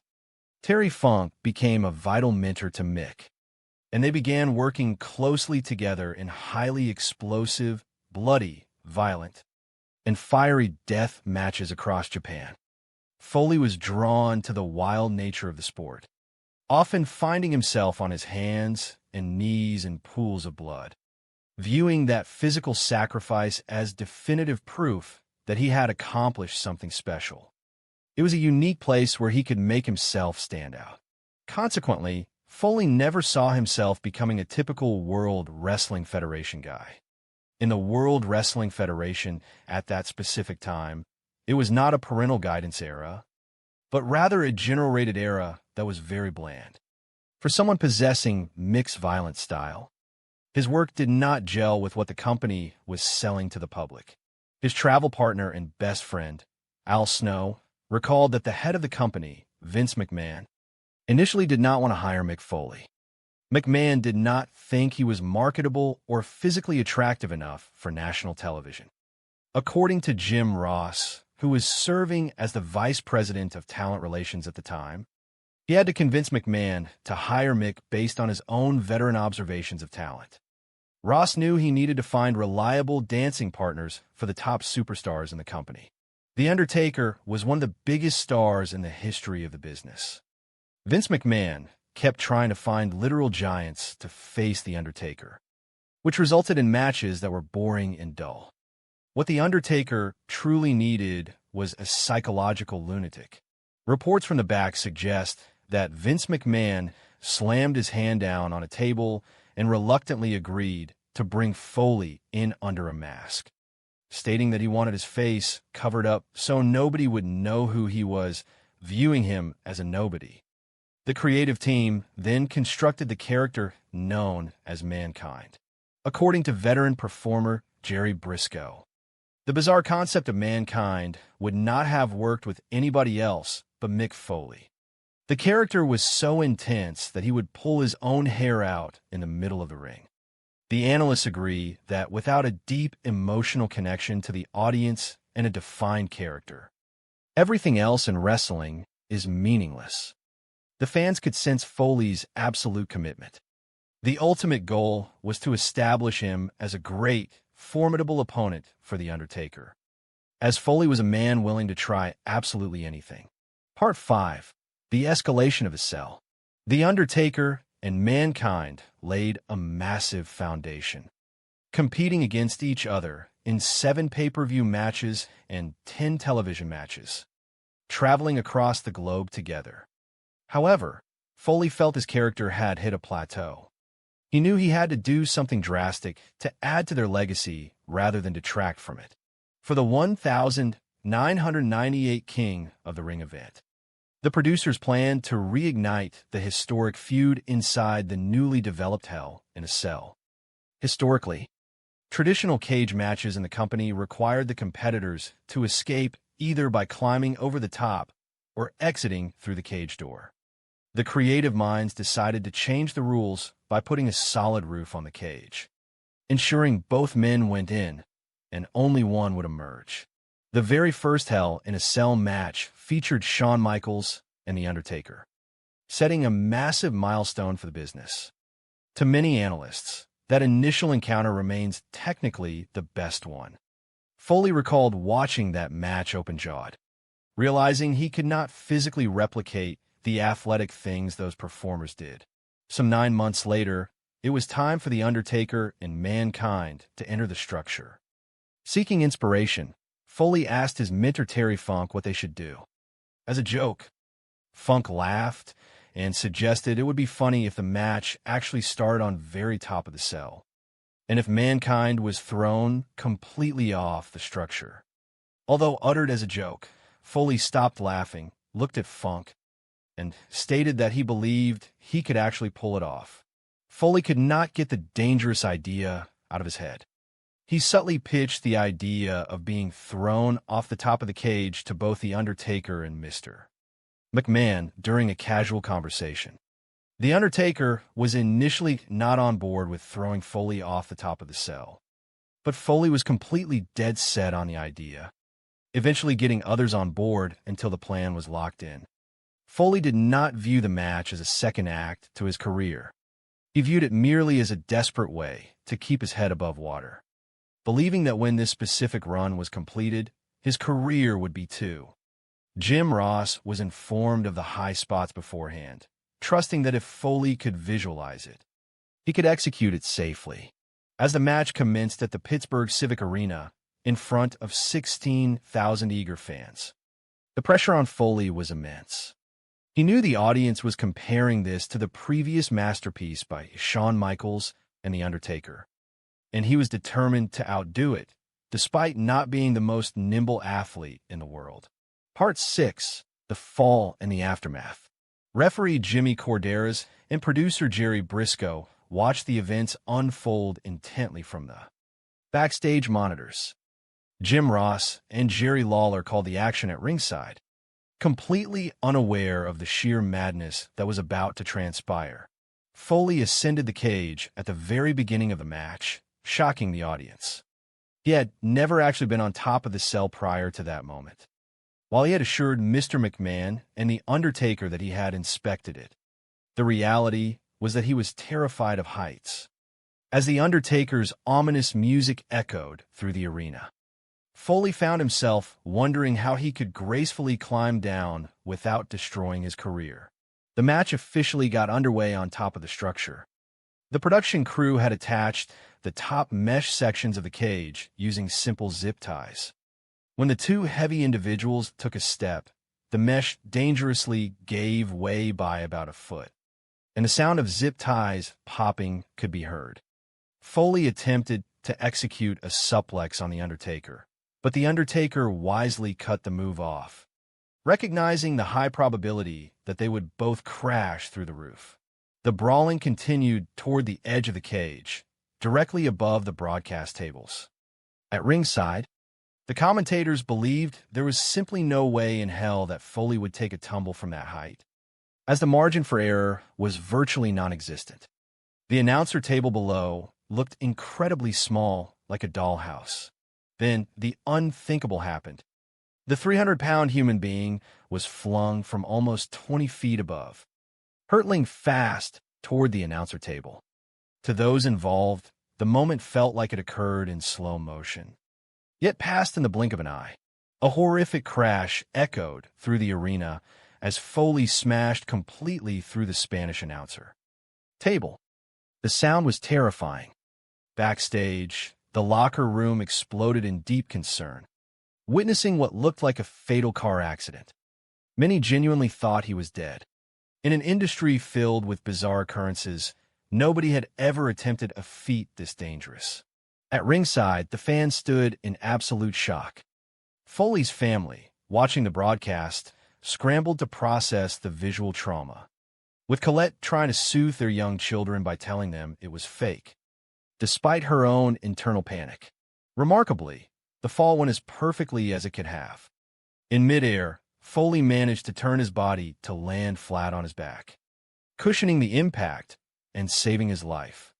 Spanish commentator Hugo Savinovic narrowly bailed out of his chair to avoid being flattened. Medical staff, including Dr. Francois Petit, rushed to the ringside area along with Terry Funk and the referees. Dr. Petit, a versatile asset for the company who held a black belt in karate and had worked extensively on the road, immediately tended to his primary patient. Foley had landed heavily on his back, severely dislocating his shoulder, because the emergency medical gurney would not fit down the narrow aisle. The crew had to temporarily raise the steel cell while the Undertaker remained on top. Foley was strapped to the gurney, and the audience believed the match was officially over. Part 7. The second descent into darkness. However, the story took an even crazier turn.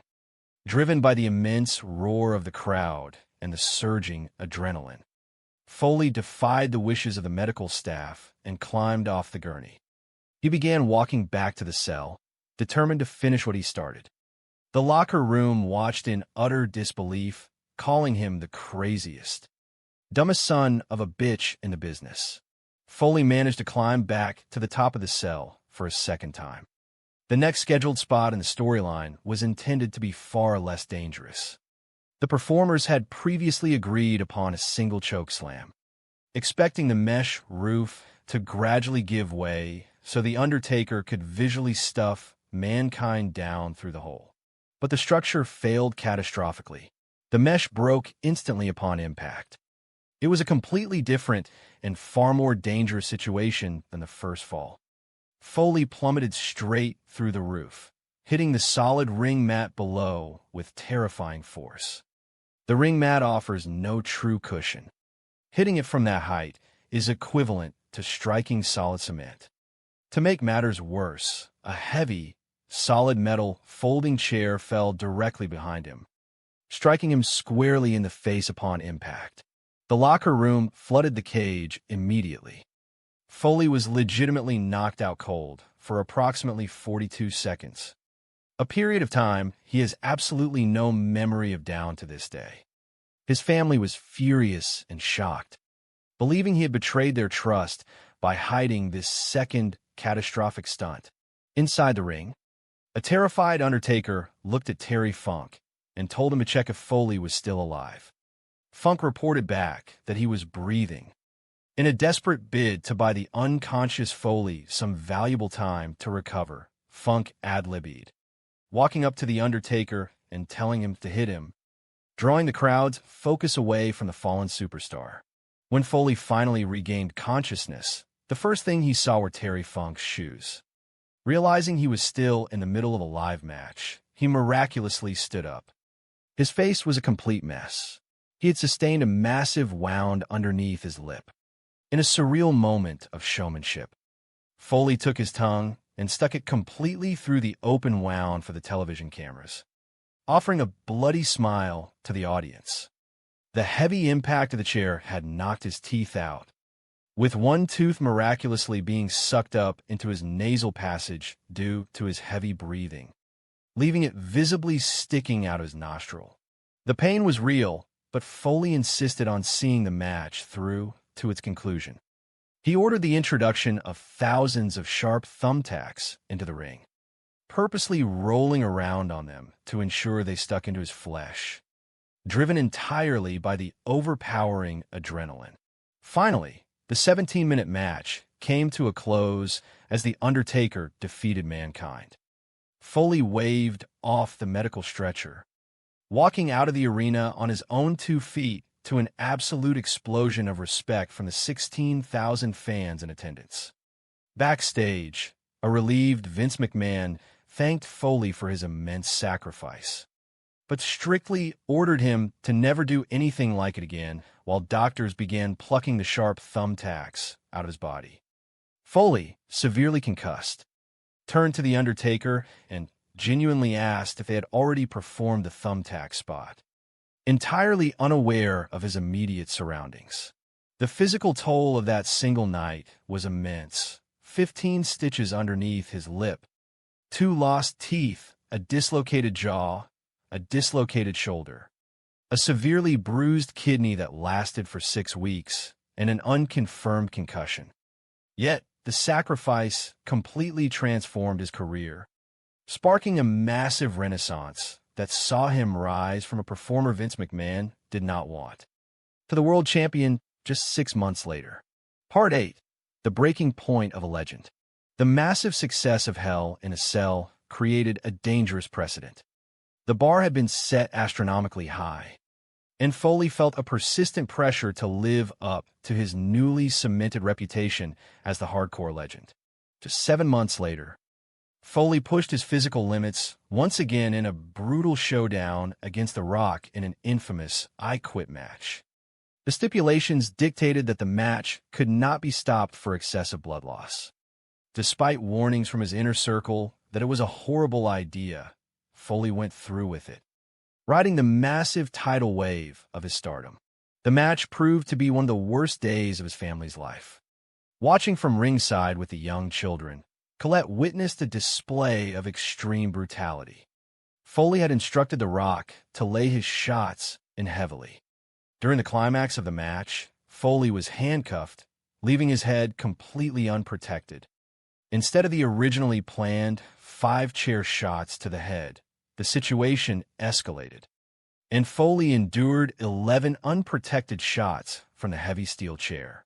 The young children were not old enough to differentiate between theatrical fiction and horrific reality.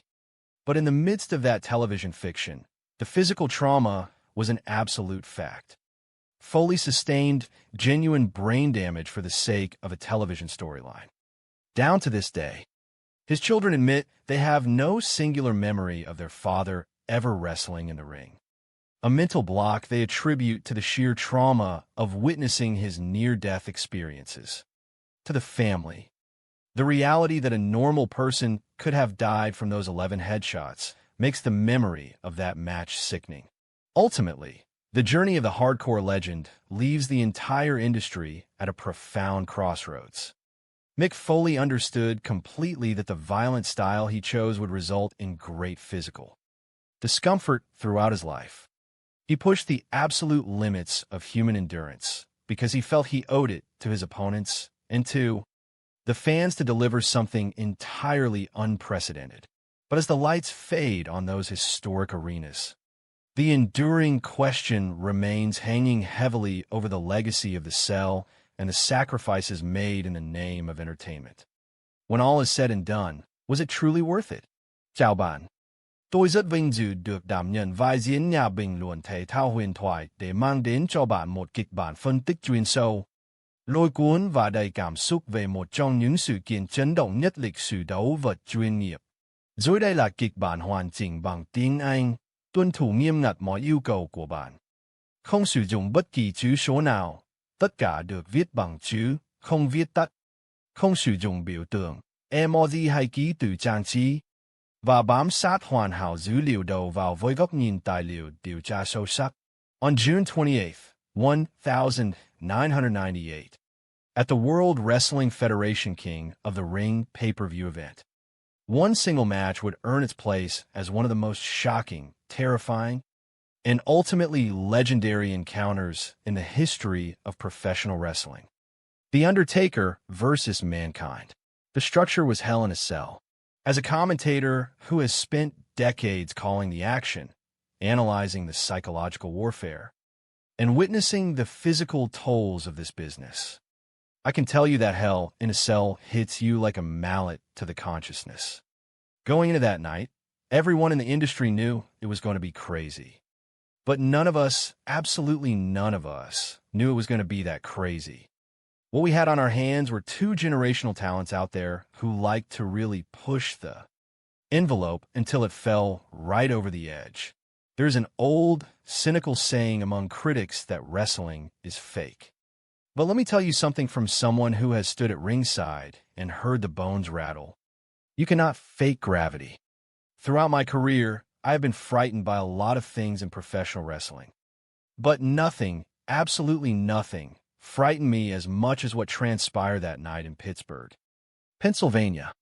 At least, nothing frightened me as much until later on in the match anyway.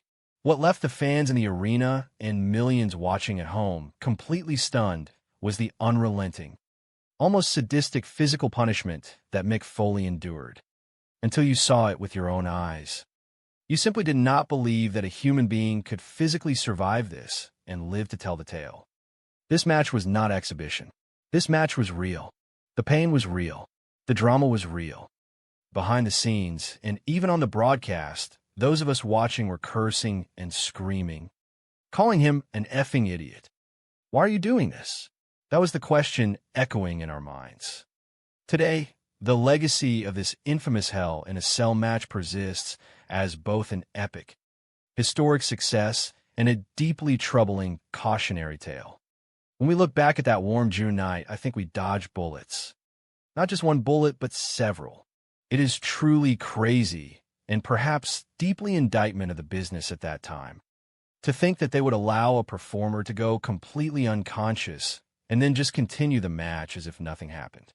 The collateral damage that ensued from that decision is another story entirely. It forces us to ask the ultimate question, when does it stop? When is it finally enough? In this business, you pay all day long for the rest of your life, for the decisions you make in your 15 minutes in the spotlight. It was by all accounts a dangerously crazy masterpiece. But all of us, the fans, the promoters, and the analysts need to ask ourselves the hard question. Was it worth it? To understand why a man would subject himself to such torture, we have to look into the psyche of Mick Foley. Everyone who gets into professional wrestling is looking for something that they find missing in their own lives. For Mick, it was deeply personal. According to his own reflections, he was teased a lot during his youth, which fostered an overwhelming, desperate need to be liked, and ultimately to take that World Wrestling Federation Championship belt. To illustrate this state of mind, we can look back to his college days. I remember the story of Mick being a sophomore in college. He took a swig of red food coloring, climbed onto a bed, and did a spectacular superfly leap off the bed onto a stuffed toy Adam resting on a cold concrete floor. When he hit the floor, he spit that blood-like concoction out of his mouth. The entire dormitory was there watching the spectacle. Mick recalls hearing one of the girls yell out that it was the most disgusting thing she had ever seen. And in that very moment, Mick felt a surge of power. He realized something that would define his entire career. If he could not make people love him, perhaps he could discuss them. He just needed to get reactions. Underneath the scars and the sweat, his name is Mick Foley. He would become known to the world as the hardcore legend, and he survived Hell in a Cell. In many ways, that specific Hell in a Cell match is a perfect gateway for professional wrestling fandom. So many people over the years have told me that it was the first match they were ever shown, and it made them huge fans. But my follow-up question to those fans is always the same. Did you expect all the matches to be like that? Because the truth is they are not. A normal Mick Foley match was already incredibly hardcore, brutal, and physically devastating. It usually involved blood, thousands of thumbtacks, and sometimes even literal fire. There were times the crowd would scream in absolute horror, thinking he was ready to take severe, permanent damage. He dealt with barbed wire, and he even participated in matches where he was exploded by Composition C4 explosives in Japan. He was speared through tables set on fire, and he took high-angle bumps directly onto the bare concrete. He put his physical body through so much. His daughters, Mickey Foley and Noelle Foley, have spoken about their father's career. According to Mickey, her father simply loves getting a reaction from the crowd. whether it is an exclamation of shock, disgust, or pure astonishment. Noelle echoes this, witnessing the incredible toll of her father's drive to entertain. For Mick Foley, realism was his greatest tool. He did not think he was having a good match unless he had genuine trouble physically getting back to his hotel room after the show. He did not enjoy the physical pain itself, but rather, he enjoyed the fact that he could take that pain and sell it to the audience in a way that was highly entertaining. But it was horrifying to watch him hang himself in the ropes. Those close to him had to ask themselves if they wanted to get mixed up with this chaotic world. His wife, Colette Foley, who has known Mick for over 35 years, recalls meeting him and being struck by his gentle, kind nature, his corny jokes, and his terrible humor. Their wedding song was actually Beauty and the Beast. They made a good team, and Colette understood his immense commitment to his craft. When the adrenaline was pumping through his veins, Mick just wanted people to leave the arena talking about how great the show was, even if it came at his own extreme physical risk. That was his primary drive, to keep going and to get progressively crazier along the way. Through this drive, he developed a terrifying in-ring persona called Cactus Jack. You could not stop Cactus Jack. He was a wild, unpredictable, and crazy character, and onlookers genuinely believed he might be insane. Yet, he possessed an undeniable charisma. You simply could not take your eyes off him because he was so completely different and unusual. Jim Cornette, who was working as an agent and a producer for the World Wrestling Federation at the time of the Hell in a Cell match, notes that Mick was actually excellent with psychology in his matches. He knew that the fans craved performers who seemed out of control, someone who appeared to be going completely against the written script. Mick could take the audience on a wild ride with him, eliciting the exact emotional response he wanted. His reputation grew rapidly, but the reality of his life at the time was far from glamorous. In their home, the bedroom furniture consisted of a single mattress on the floor, a black and white television, and a video cassette recorder that barely worked. In that machine, Mick would play Japanese wrestling tapes, sometimes watching 12 hours of Japanese wrestling a day. He fell in love with the realism and the storytelling of the Japanese style. To him, it was not just man versus man. It was about defeating your surroundings. Mick believed that Japan was likely where he would make his living. The promoters in Japan were looking for a tough foreigner who could engage in a fierce feud with the legendary Terry Funk. Terry Funk was widely considered one of the greatest of all time because of his unparalleled ability to make people suspend their disbelief in an instant. Terry Funk became a mentor to Mick, and they began working together in highly explosive, bloody, violent, and fiery death matches across Japan. Mick was always drawn to the wild stuff, literally getting down on his hands and knees in the debris, viewing the blood and pain as proof that he had accomplished something truly special. He saw this extreme style as his ticket to standing out. Because of this, Mick never saw himself as a typical World Wrestling Federation superstar. At that time, the World Wrestling Federation was not in a parental guidance era. It was a very clean, general audience-rated era. It was incredibly bland. For someone with Mick's violent, high-impact style, his presentation did not gel with what the company was selling. His close friend and travel partner, Al Snow, recalls that Vince McMahon did not want Mick Foley initially. Vince did not think Mick was marketable, and he did not think he was visually attractive enough for television. Jim Ross, who was the vice president of talent relations at the time, had to work hard to convince McMahon to hire Mick, asking Vince to trust his observations of talent. Jim Ross knew they needed formidable opponents or dancing partners for their top-tier talent. The Undertaker was one of the biggest, most iconic stars in the history of the business. But Vince McMahon kept booking giant, slow-moving opponents to face him, which resulted in boring, dull matches. Jim Ross knew that what The Undertaker actually needed was a lunatic according to backstage accounts. Vince McMahon slammed his hand down on a table and agreed to bring Mick in, but insisted on covering up his face with a mask so no one would know who he was. That was Vince's initial perception of Mick Foley. Jerry Briscoe recalls that they had to build a character out of what Vince perceived as nothing, which led to the creation of Mankind. Mankind was a bizarre, self-mutilating character who pulled his own hair out. It was a concept that would not have worked with anybody else, but Mick Foley made it legendary. He connected with the audience because the fans could sense his absolute commitment to the character. Mick's primary goal was to be a great, believable opponent for The Undertaker, and he was willing to try anything to achieve it. But this created a massive challenge for management: how to keep Mick from killing himself in the process. By the summer of 1998, The Undertaker and Mankind had laid a massive foundation, wrestling 7 pay-per-view matches and 10 television matches all around the globe. But Mick felt his character had plateaued. He knew he had to do something drastic to add to their legacy. For the King of the Ring pay-per-view, the producers decided to reignite their feud using a recently developed concept: Hell in a Cell.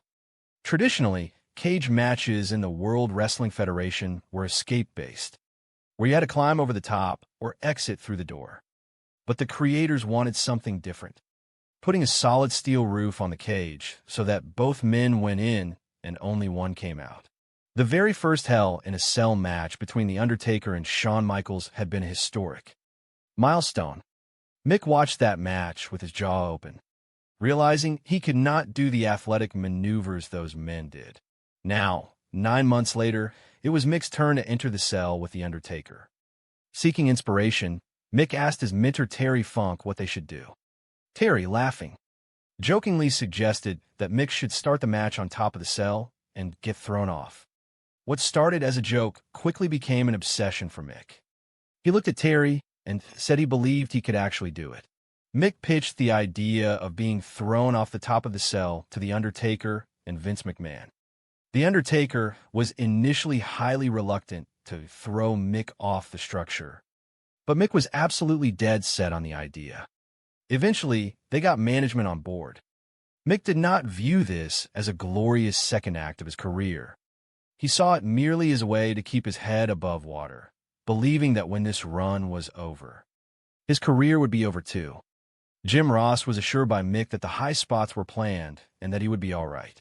As the match approached, the pressure on Mick was immense.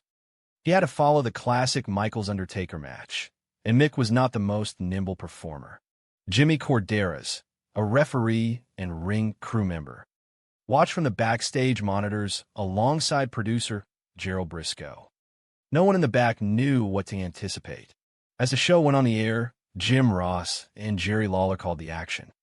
To the shock of everyone, Mankind began the match by climbing up the outside of the cage before the bell even rang. Mick had never actually been on top of the cell before. He had lied to Vince McMahon and The Undertaker, telling them he had been up there and that it was fine. In reality, Mick was terrified of heights. As The Undertaker's entrance music played, Mick stood on the roof, desperately wondering how he could climb down gracefully without ruining his career. The match began on top of the structure, creating an immediate sense of dread. The ring crew had secured the top mesh panels of the cell using plastic zip ties. But now, you had 2 massive human beings, weighing a combined total of over 600 pounds, walking on that mesh. With every step they took, the mesh sagged by about a foot. Backstage, the sound of zip ties popping off could be heard. The structure was literally breaking. Mick attempted to suplex The Undertaker on the mesh, but The Undertaker blocked it, knowing there was a high probability they would both fall through. They traded punches and moved toward the edge of the cage, directly above the Spanish announcer's table. At ringside, Jim Ross looked at the announce table below, thinking it looked like a tiny dollhouse, realizing there was almost no margin for error. Then, in a flash, it happened. The Undertaker grabbed Mankind and flung his 300-pound body from nearly 20 feet in the air. To those watching, it felt like slow motion yet it happened in the blink of an eye. Mick crashed through the Spanish announcer table with a sickening, explosive sound. Backstage, the locker room erupted in sheer terror and concern. It looked exactly like witnessing a high-speed car accident. Many in the back genuinely thought Mick Foley was dead. At home, Colette Foley was watching with their 2 young children. She tried to soothe them by saying it was fake, but in her mind, she was panicking, knowing that a fall from that height could easily result in death or catastrophic injury. Miraculously, Mick had managed to turn his body slightly in mid-air to land flat on his back, cushioning the blow on the table. Spanish commentator Hugo Savinovic had managed to dive out of his chair just in time to avoid being crushed. At ringside, Terry Funk was the first to reach Mick, desperately asking if he was conscious. Dr. Francois Petit, the traveling physician for the World Wrestling Federation, was rushed to the scene. The medical crew brought a gurney, but because of the cramped space, they could not easily get it out, forcing the crew to raise the cell while the Undertaker remained standing on top. Mick was strapped to the gurney, and everyone believed the match was over. But as they wheeled him away, Mick felt the crowd's immense engagement.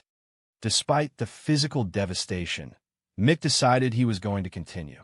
He got off the gurney and began climbing back up the cell. Backstage, performers were calling him the craziest, dumbest person in the business.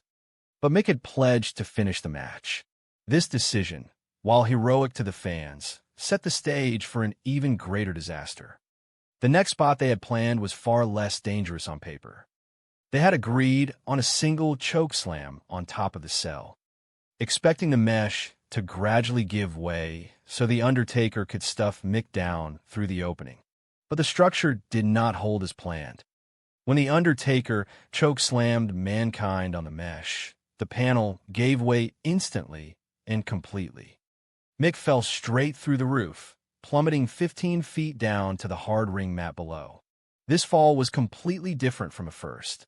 It was entirely unplanned. The ring mat offers very little absorption.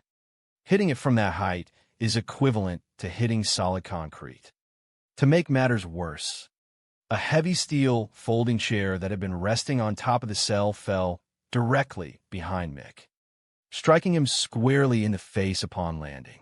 Backstage, Colette Foley was screaming at the television, trying to contact the company, but she could not get through. Mick lay there, completely motionless. This was the first time in his entire career that Mick Foley had been legitimately knocked out cold. Dr. Francois Petit, Terry Funk, and various officials flooded the cage. The Undertaker, looking down at Terry Funk, asked him to check if Mick was still breathing. Terry reported back that he was. Mick was completely unresponsive for 42 seconds. A block of time he has absolutely no memory of to this day. To buy Mick time to recover, Terry Funk ad-libbed, walking up to the Undertaker and telling him to hit him, taking the focus of the live audience away from the unconscious Foley. If there was ever a match in history that should have been stopped immediately, it was this one. But in that era, matches were rarely stopped. Instead, they bought time. When Mick finally regained consciousness, the first thing he saw were Terry Funk's shoes. Realizing he was still in the middle of a match, Mick fought his way back to his feet.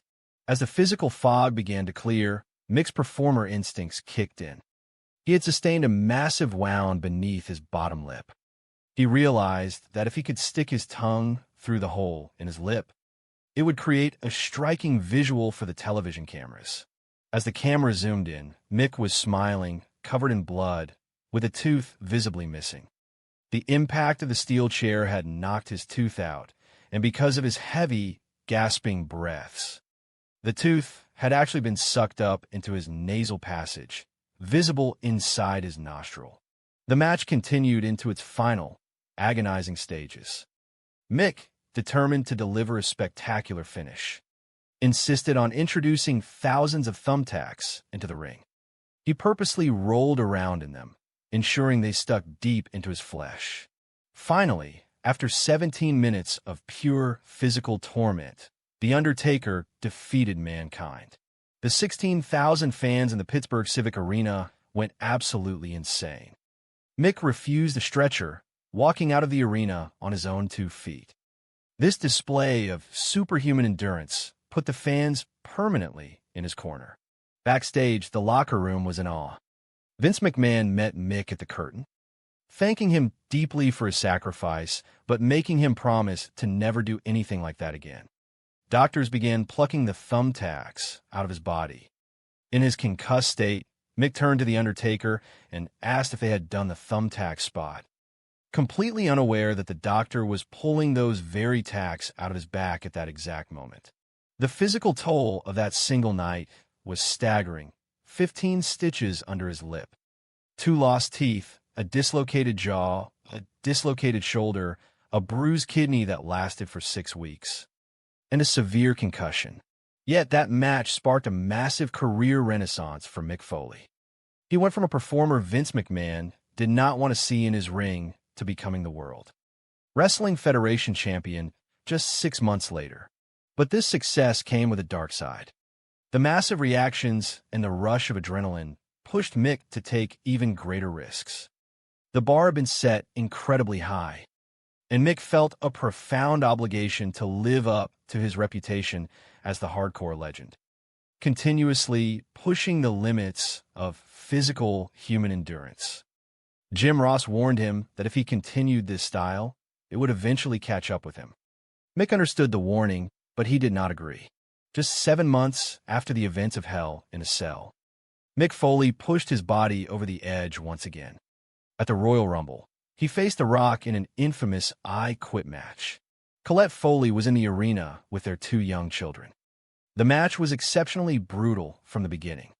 Mick had told The Rock to lay his strikes in hard. During the match, Mick was handcuffed behind his back, rendered completely defenseless. The script called for a few steel chair shots to the head. But instead of 5 shots, Mick ended up taking 11 unprotected, full-force chair shots to the skull from The Rock. At ringside, his children, who were too young to understand the difference between fiction and reality, watched in horror. But the terrifying truth was that this fiction was carrying a very real, very dangerous cost. Mick sustained significant head trauma for the sake of a television storyline. His daughter Noelle has since stated that she has no singular happy memory of her father wrestling, largely because the trauma of watching those 11 chair shots was so deeply ingrained in her mind, realizing that such trauma could have easily killed a normal person. Mick Foley always wanted to over-deliver for the audience, believing that the fans' belief in him was worth any sacrifice. But looking back at the shattered teeth, the concussions, the broken bones, and the traumatic memories left behind for his family, we are left to ponder the dark reality of the squared circle.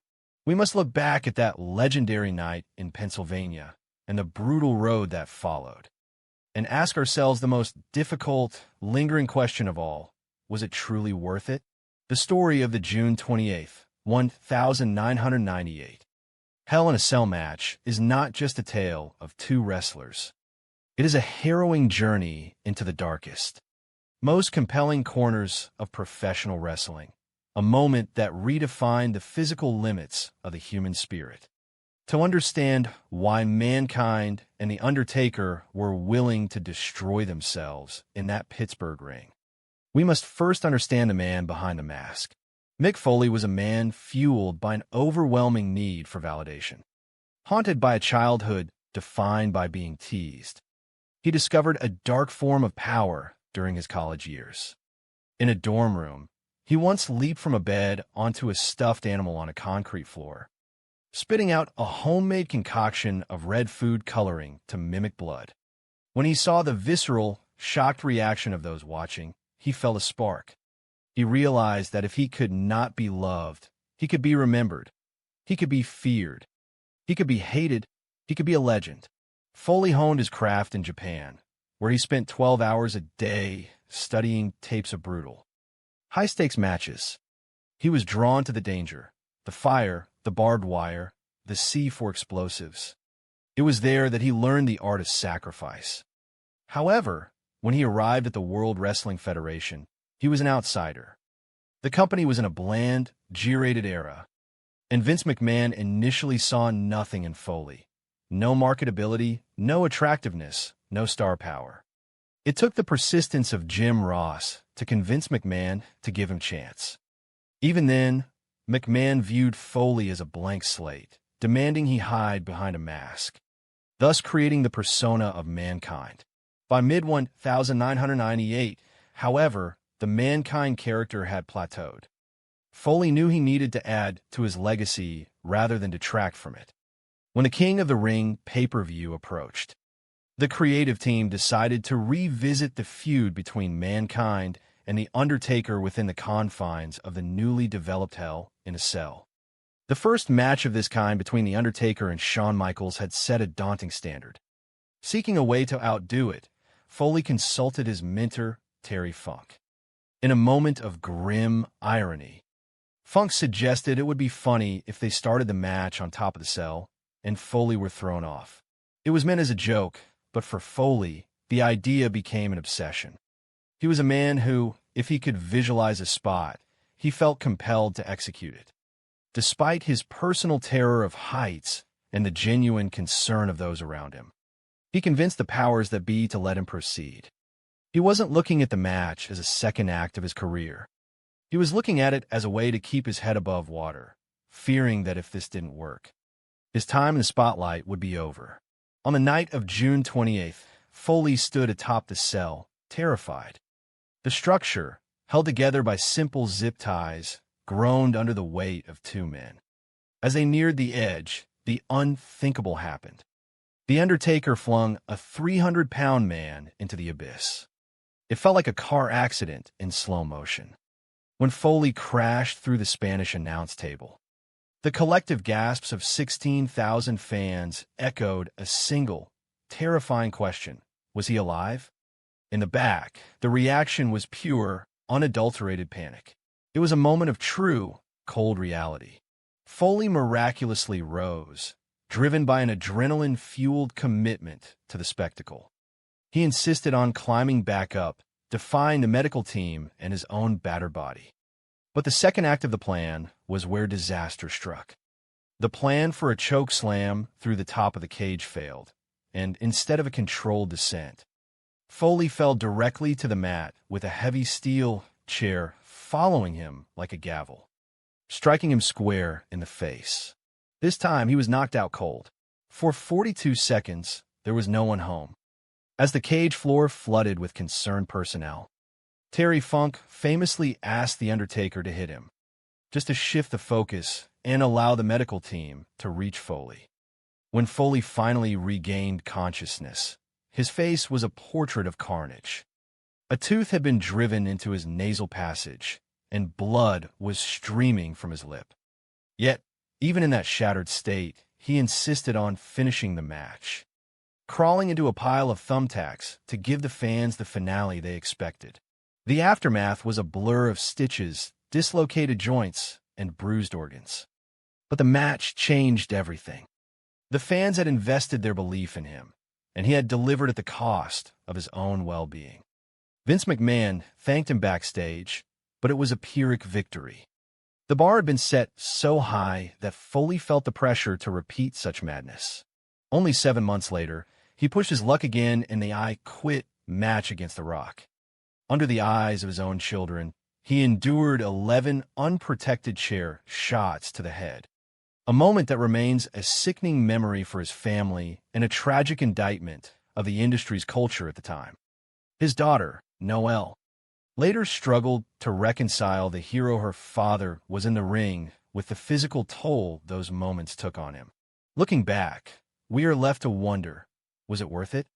The Hell in a Cell match was a dangerously crazy masterpiece that solidified Mick Foley as a hardcore legend. But it also stands as a cautionary tale.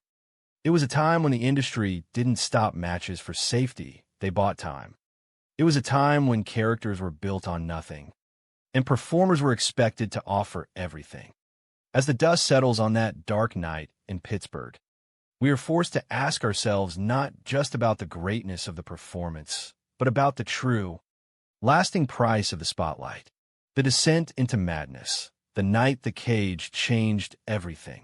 Welcome, everyone, to our deep dive analysis into the shadows of professional wrestling. Today, we turn back the clock to look at one of the darkest, most brutal, and undeniably iconic nights in the history of the business. June 28, 1998. The venue was the Pittsburgh Civic Arena, and the stage was the World Wrestling Federation's King of the Ring pay-per-view. 16,000 fans were in attendance, unaware that they were about to witness a match that would redefine the limits of human endurance. The Undertaker versus Mankind in Hell in a Cell. Hell in a Cell hits you like a mallet to the consciousness. We knew it was going to be intense, but nobody, and I mean nobody, could have predicted just how far these two men would go. We had two talents out there who loved to push the envelope until it eventually fell right over the edge. People love to say wrestling is fake, but the reality is that you cannot fake gravity. In all my years around this business, I have been frightened by many things, but nothing terrified me quite like that, at least not until the match took its darker turns. What left the audience and the world stunned was the unrelenting punishment Mick Foley endured, until you saw it with your own eyes.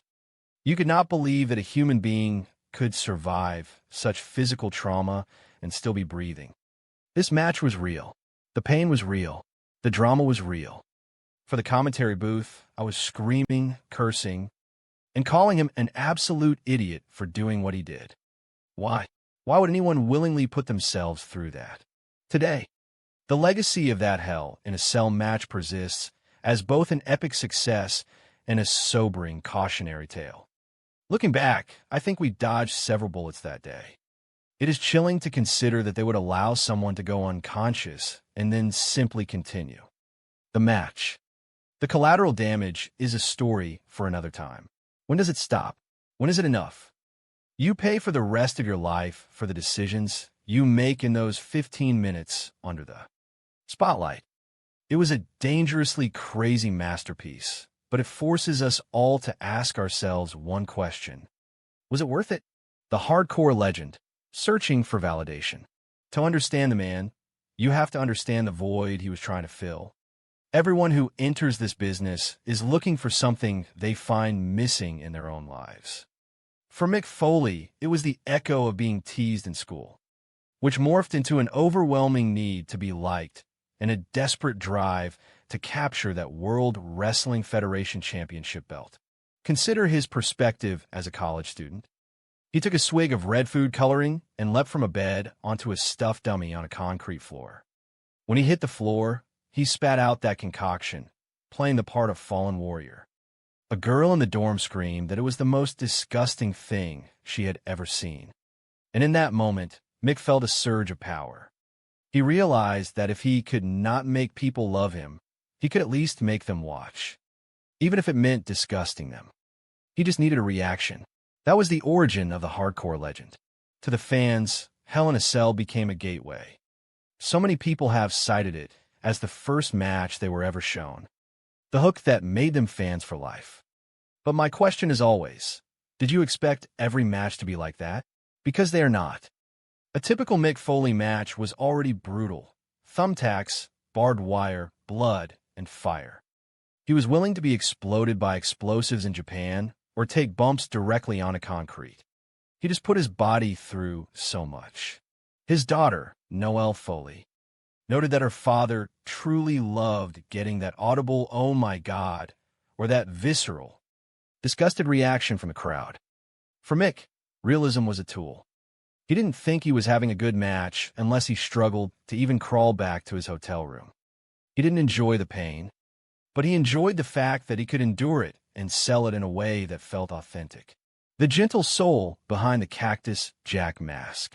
Beneath the scars and the chaos, there was a man of quiet depth. His wife, Colette Foley, who has known him for over 35 years, fell in love with a gentle, nice person, a man of corny jokes and terrible humor. Their wedding song was quite fittingly Beauty and the Beast. She understood his commitment. When that adrenaline was pumping, he wanted people to leave the arena talking about the show, regardless of the risk to himself. Out of that drive came the persona of Cactus Jack, a wild, insane character who made you feel like he was completely unhinged. Jim Cornette, who served as an agent and producer for the WWF, recognized Mick's genius for psychology. He knew that fans gravitated toward people who felt out of control, people who went against the script. He could take those fans on a ride and elicit exactly the response he wanted. Behind the scenes, their life was humble. Their furniture consisted of a mattress on the floor and a VCR that barely functioned, which was usually filled with tapes of Japanese wrestling. Mick would study those tapes for 12 hours a day, drawn to the storytelling and the realism. He believed that in those matches, you weren't just fighting an opponent, you were fighting the environment. Terry Funk, the greatest of all time in his ability to make people suspend disbelief, became a mentor to Mick. They worked together in those bloody, violent death matches in Japan, where Mick proved to himself that he could stand out. He never saw himself as a WWE guy, especially back when the product was G-rated and bland. Vince McMahon initially didn't want him, thinking he wasn't marketable or attractive. It took Jim Ross, the vice president of talent relations, to convince McMahon to take a chance. The Undertaker needed a dancing partner, not another giant, but a lunatic. As the story goes, Vince slammed his hand on the table and agreed to bring him in, but only if he covered his face. Mankind was born, a character built from nothing, played by a man willing to try anything. The Ascent, a leap of faith, heading into the King of the Ring in 1998. Mick knew he had to do something to elevate his feud with The Undertaker. When the idea of Hell in a Cell was proposed, Mick and Terry Funk joked about starting the match on top of the cage and being thrown off. The joke turned into a terrifying plan. Mick pitched the idea to The Undertaker and Vince McMahon. While The Undertaker was hesitant, Mick was dead set. He wasn't looking at this as a second act in his career. He was looking for a way to stay above water. The atmosphere in the Pittsburgh Civic Arena was electric. Jimmy Corderas and Gerald Briscoe were in the captain's seat, watching from the monitors in the back. Nobody knew what to anticipate. But when Mick climbed to the top of the cage before the match even started, the air left the room. Mick was terrified of heights, but he had assured McMahon he had been up there before. He was lying. The match began on the roof. The structure, held together by zip ties, began to give way under the weight. When the zip ties started popping, everyone in the back knew this was a disaster in the making. They moved toward the edge near the announce tables. The margin for error was non-existent. And then it happened. A 300-pound man was flung from 20 feet in the air. It felt like slow motion, yet it happened in a blink. The crash into the Spanish announce table was sickening. Everyone in the back thought he was dead. Even in the Foley household, his children were being told it's fake, while his wife was panicking in the background. If The Undertaker had thrown him a foot too far or short, it could have been fatal. The resurgence, when the body gives up. Adrenaline is a powerful drug. Mick managed to cushion the fall enough to stay alive, and he was actually flying high on the adrenaline of a goal achieved. But the madness didn't stop there. When the EMTs tried to put him on a stretcher, he refused to stay down. He insisted on climbing back up, even though everyone behind the curtain was screaming for him to stop. He felt he had to finish what he started. The second spot, the choke slam, was supposed to be a controlled descent. Instead, the cage gave way completely. Mick crashed through the mesh, landing on the ring mat with a heavy steel chair following him down, striking him flush in the face. He was legitimately knocked out cold for the first time in his career. The ring in the WWF was essentially a concrete slab with a thin layer of foam. When he hit, he was lifeless. The guys in the back rushed the cage. Dr. Francois Petit, who worked as the team doctor, saw the severity of the situation. Terry Funk, sensing the gravity of the moment, walked up to The Undertaker and whispered, hit me to take the focus off Mick so the doctors could attend to him. It was all ad-lib, all in the moment.